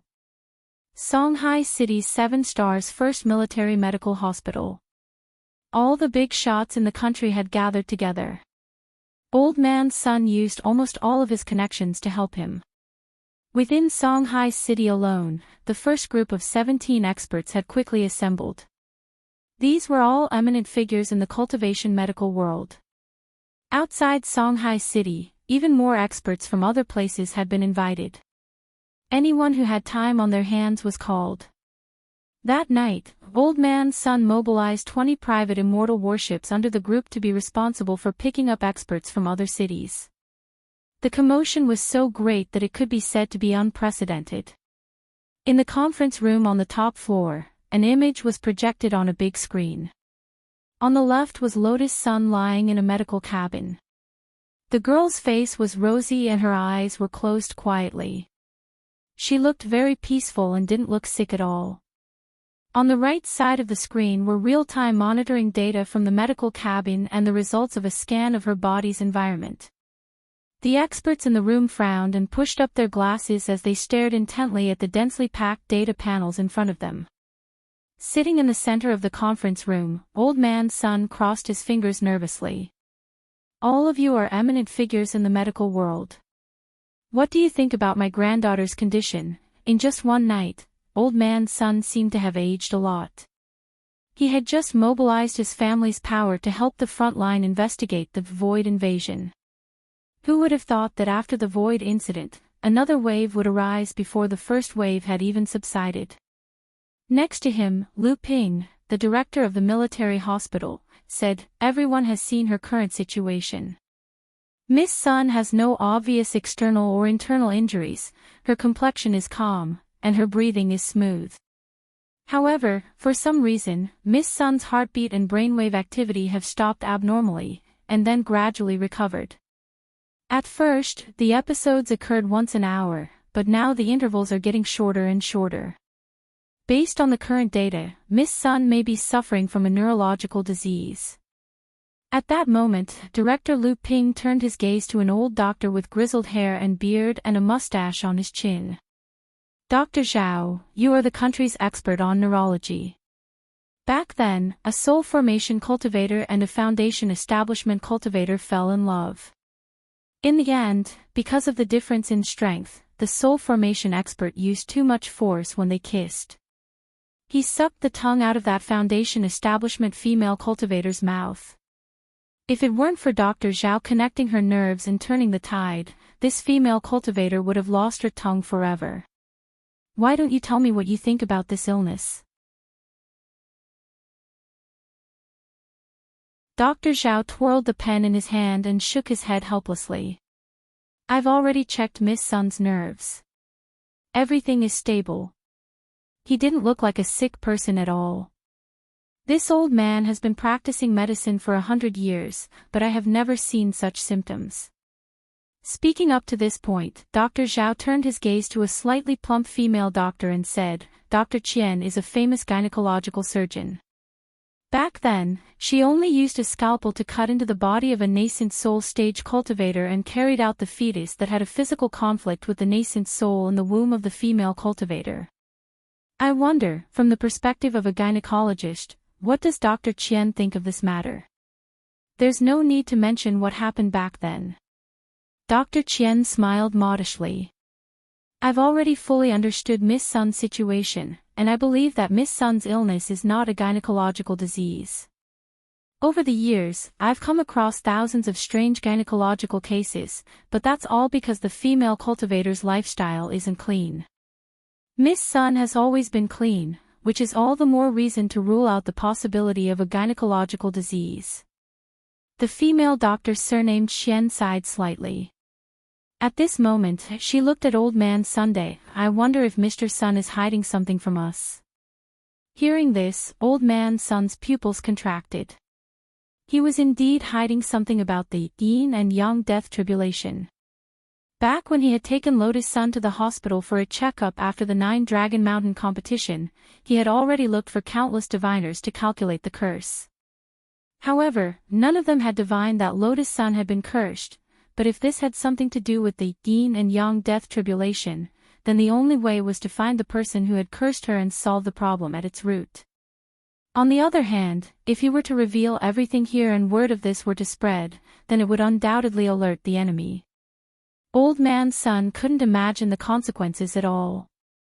While he was in a daze, Jiang Shaoqi suddenly whispered in his ear, "Sir, Grenade throwing senior immortal requests an audience. He's already waiting in the other conference room." "Got it, I'll go right away." Old Man Sun nodded. I'm very sorry, everyone. Then, Old Man Sun stood up and bowed deeply to all the doctors. I'll have to trouble everyone to find out the cause and save my granddaughter. Getting up and leaving the conference room, Old Man Sun's expression was clearly a little melancholy. He didn't know if he had been right to hide the yin and yang death tribulation. He also didn't know if grenade-throwing Senior Immortal could help him turn things around. Although he hadn't found any evidence, he still firmly believed that this matter definitely had something to do with the yin and yang death tribulation. Mr. Sun, please wait a moment. Just as Old Man Sun was about to go see grenade-throwing Senior Immortal, a female doctor walked quickly out of conference room number 1. Old Man Sun glanced at the identity nameplate on the female doctor's chest and saw the word Lu Min written on it. He instantly recalled this female doctor's background. He remembered that this Dr. Lu Min was an expert in the respiratory department. Dr. Lu, is there anything you want to say? Old Man Sun asked. I don't think this matter can be resolved from a medical point of view. Dr. Lu said, I'll make a long story short. More than 10 years ago, I treated a boy who also had a fever for some unknown reason, and it didn't subside. But I couldn't find any symptoms. I began to suspect that someone might have put a curse on him. But the experts in the Department of Curse Dispelling already examined him, and they also couldn't find any problems.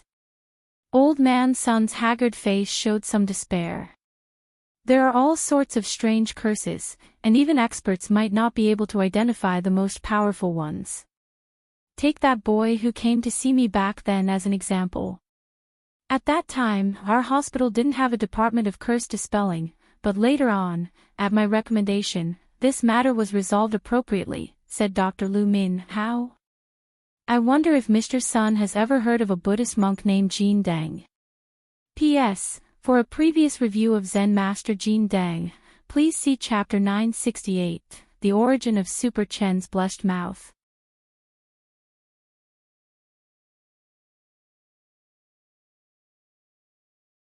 Chapter 1264. Songhai City, 7 Stars First Military Medical Hospital. Grenade-throwing Senior Immortal and Old Man Sun were in the middle of a secret discussion. After the Void Invasion incident, the relationship between Huagua Water Curtain Group and the Battles sect had also become closer. With your strength, did you see anything wrong with my granddaughter? Old Man Sun asked hopefully. Perfected Lord is already the #1 Perfected Lord in the world, and your strength is extraordinary. If even Perfected Lord is helpless, I really can't think of anyone else who can help me. Grenade-throwing Senior Immortal smiled bitterly in his heart. With his meager strength, he probably wouldn't even be able to withstand 2 palms from Brother Ling. No, even 2 palms were considered too much. 1 palm. But he had an agreement with Wang Ling to never divulge his identity. So he wouldn't mention anything about Wang Ling in front of Sunny Yuan. In grenade-throwing Senior Immortal's opinion, Lotus Sun would definitely get better.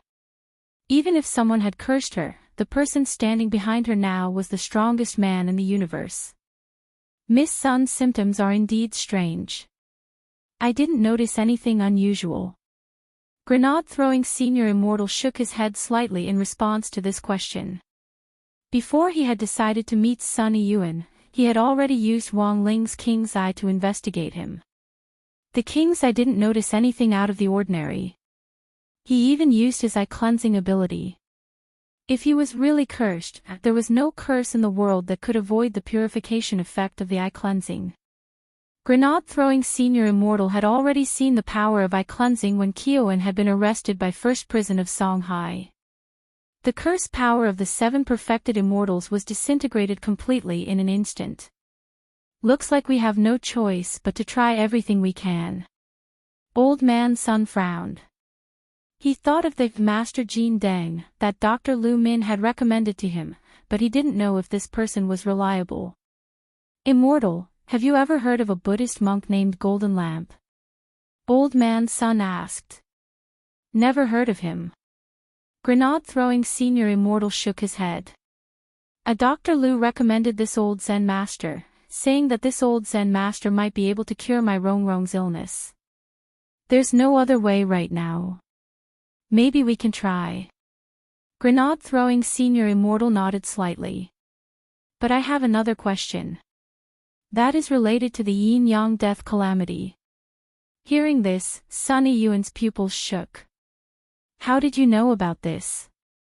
Mr. Sun, don't worry. I'm the only one who knows about this. If my venerable self didn't even know about this, then wouldn't I, the number one true venerated in the world, be a slacker? Grenade-throwing Senior Immortal laughed self-deprecatingly.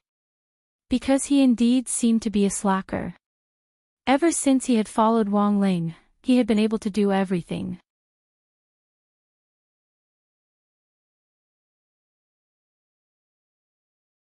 Lord Ma was responsible for the remote transmission of the talisman paper, while Pillow Immortal and Bed Immortal were responsible for maintaining order on the scene and sorting out the talisman paper that had already been drawn. Loopy Toad stared at the man in front of it who was drawing talismans with an intoxicated expression, and was shaken in its heart. Usually, little Master Ling didn't even look this serious when he did his homework. If his level of seriousness was graded, the Wang Ling who was making talismans should have already reached level 4. This was already a very high level. Because the highest was level 5. And level 5 would only appear when this little Master Ling was eating crispy noodle snacks. In fact, Wang Ling's soul was now in an out-of-body state. He had used the muscle memory spell to set up his body so that it would constantly repeat the action of drawing talismans. It was like a human-shaped printer. But this operation required someone to assist on the side. So Loopy Toad couldn't leave at all, because it had to continuously hand talisman paper to Wang Ling. Wang Ling's out-of-body soul came to the Heavenly Tao Governing Committee. Because he wanted to find someone. Before he could officially enter the Heavenly Tao conference room, the table god inside was instantly terrified. F***K. He's here again. The last time, this man had only asked, "Where is the Heavenly Tao?" 3 times, and the entire Heavenly Tao conference table had been flipped over. Now that he was in the Heavenly Court again, it was clear that he didn't come with good intentions. "Everyone, I'll be leaving first." The table god had a bad premonition and slipped away again, for fear that Wang Ling would slap him in half. The rest of the Heavenly Tao shivered because the scene in front of them was too familiar. What's wrong with him this time? Why is he so angry? Not good. He's coming for me. At that moment, Death Heavenly Tao felt all the hair on his body stand on end. When he came back to his senses, he already felt the man's peachwood sword against his neck. In a flash, Death Heavenly Tao's head.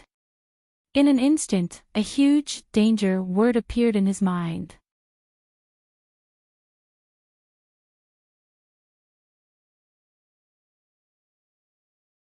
Chapter 1265. Death Heavenly Tao felt very aggrieved when Wang Ling put the peachwood sword to his neck. As one of the 6 main Heavenly Tao, Death Heavenly Tao believed that he had always scrupulously abided by his duty as the main emissary of Heavenly Tao. He was conscientious and conscientious. He even followed the 996 system to work.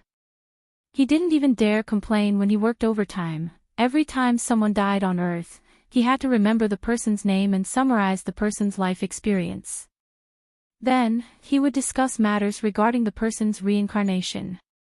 Death Heavenly Tao would give the souls of those who had accumulated virtue and done good deeds as soon as possible, and find a good family for them to enter the reincarnation cycle as soon as possible. If they committed all sorts of evil and broke the law, there was a high chance that they wouldn't be able to be human in their next life. Even if they were human, they would start off with a bad start. But Death Heavenly Tao never expected that it would actually be his turn one day to start with a bad start. His heart was as clear as a mirror. If he couldn't quell the anger of the man behind him, he might really split open.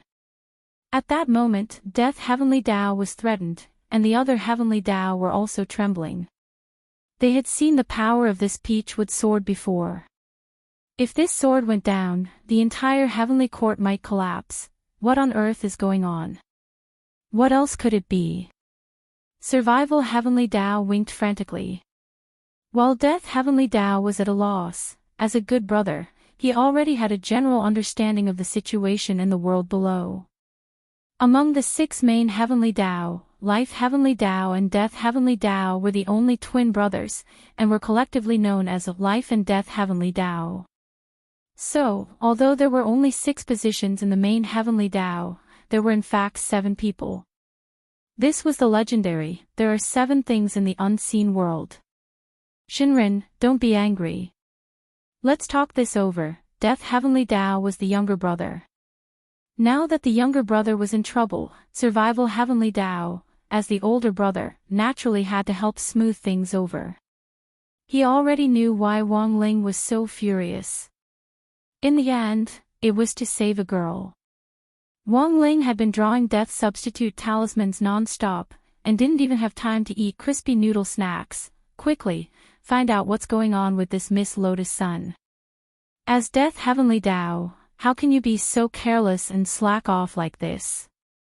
Survival Heavenly Tao winked frantically at Death Heavenly Tao as he reprimanded Wang Ling.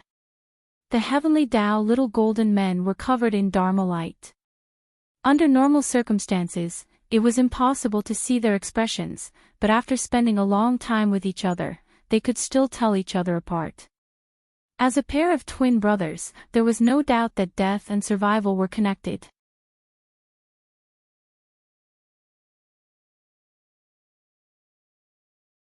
Sure enough, after seeing Lotus Sun's age, the deceased who had already joined the group fell silent. Lotus Sun was too young. She was just a 16-year-old girl, but before these deceased could sigh or comfort Lotus Sun, she directly left the group.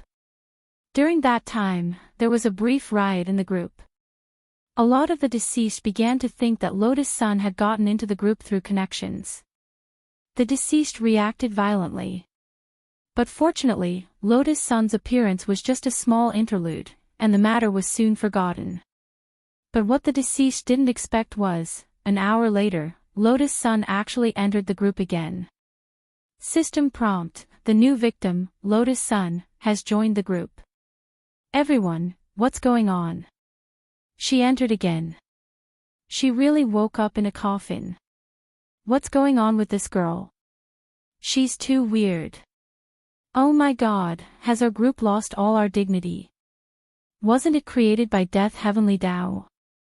The deceased began to wonder about Lotus Sun's identity. But just like an hour ago, before they could ask, the system prompt that Lotus Sun had left the group appeared again. Brother. What's going on? Even Death Heavenly Tao was dumbfounded by this scene. You're Death Heavenly Tao, how would I know what's going on? Life Heavenly Tao put its hand to its forehead. The situation was indeed somewhat beyond their understanding. In less than 24 hours, Lotus Sun had already entered and exited the group more than a dozen times. She herself was fine. This directly broke the morale of the other deceased who had joined the group. No one had ever been able to enter and leave the chat group created by Death Heavenly Tao, and the frequency of the system prompts was getting faster and faster. Death Heavenly Tao speculated that it wouldn't be long before the system prompts flooded the screen. You're tuning into the LoveLore Library YouTube channel. We're so grateful for your support, and don't forget to subscribe to join us on this incredible journey through captivating stories.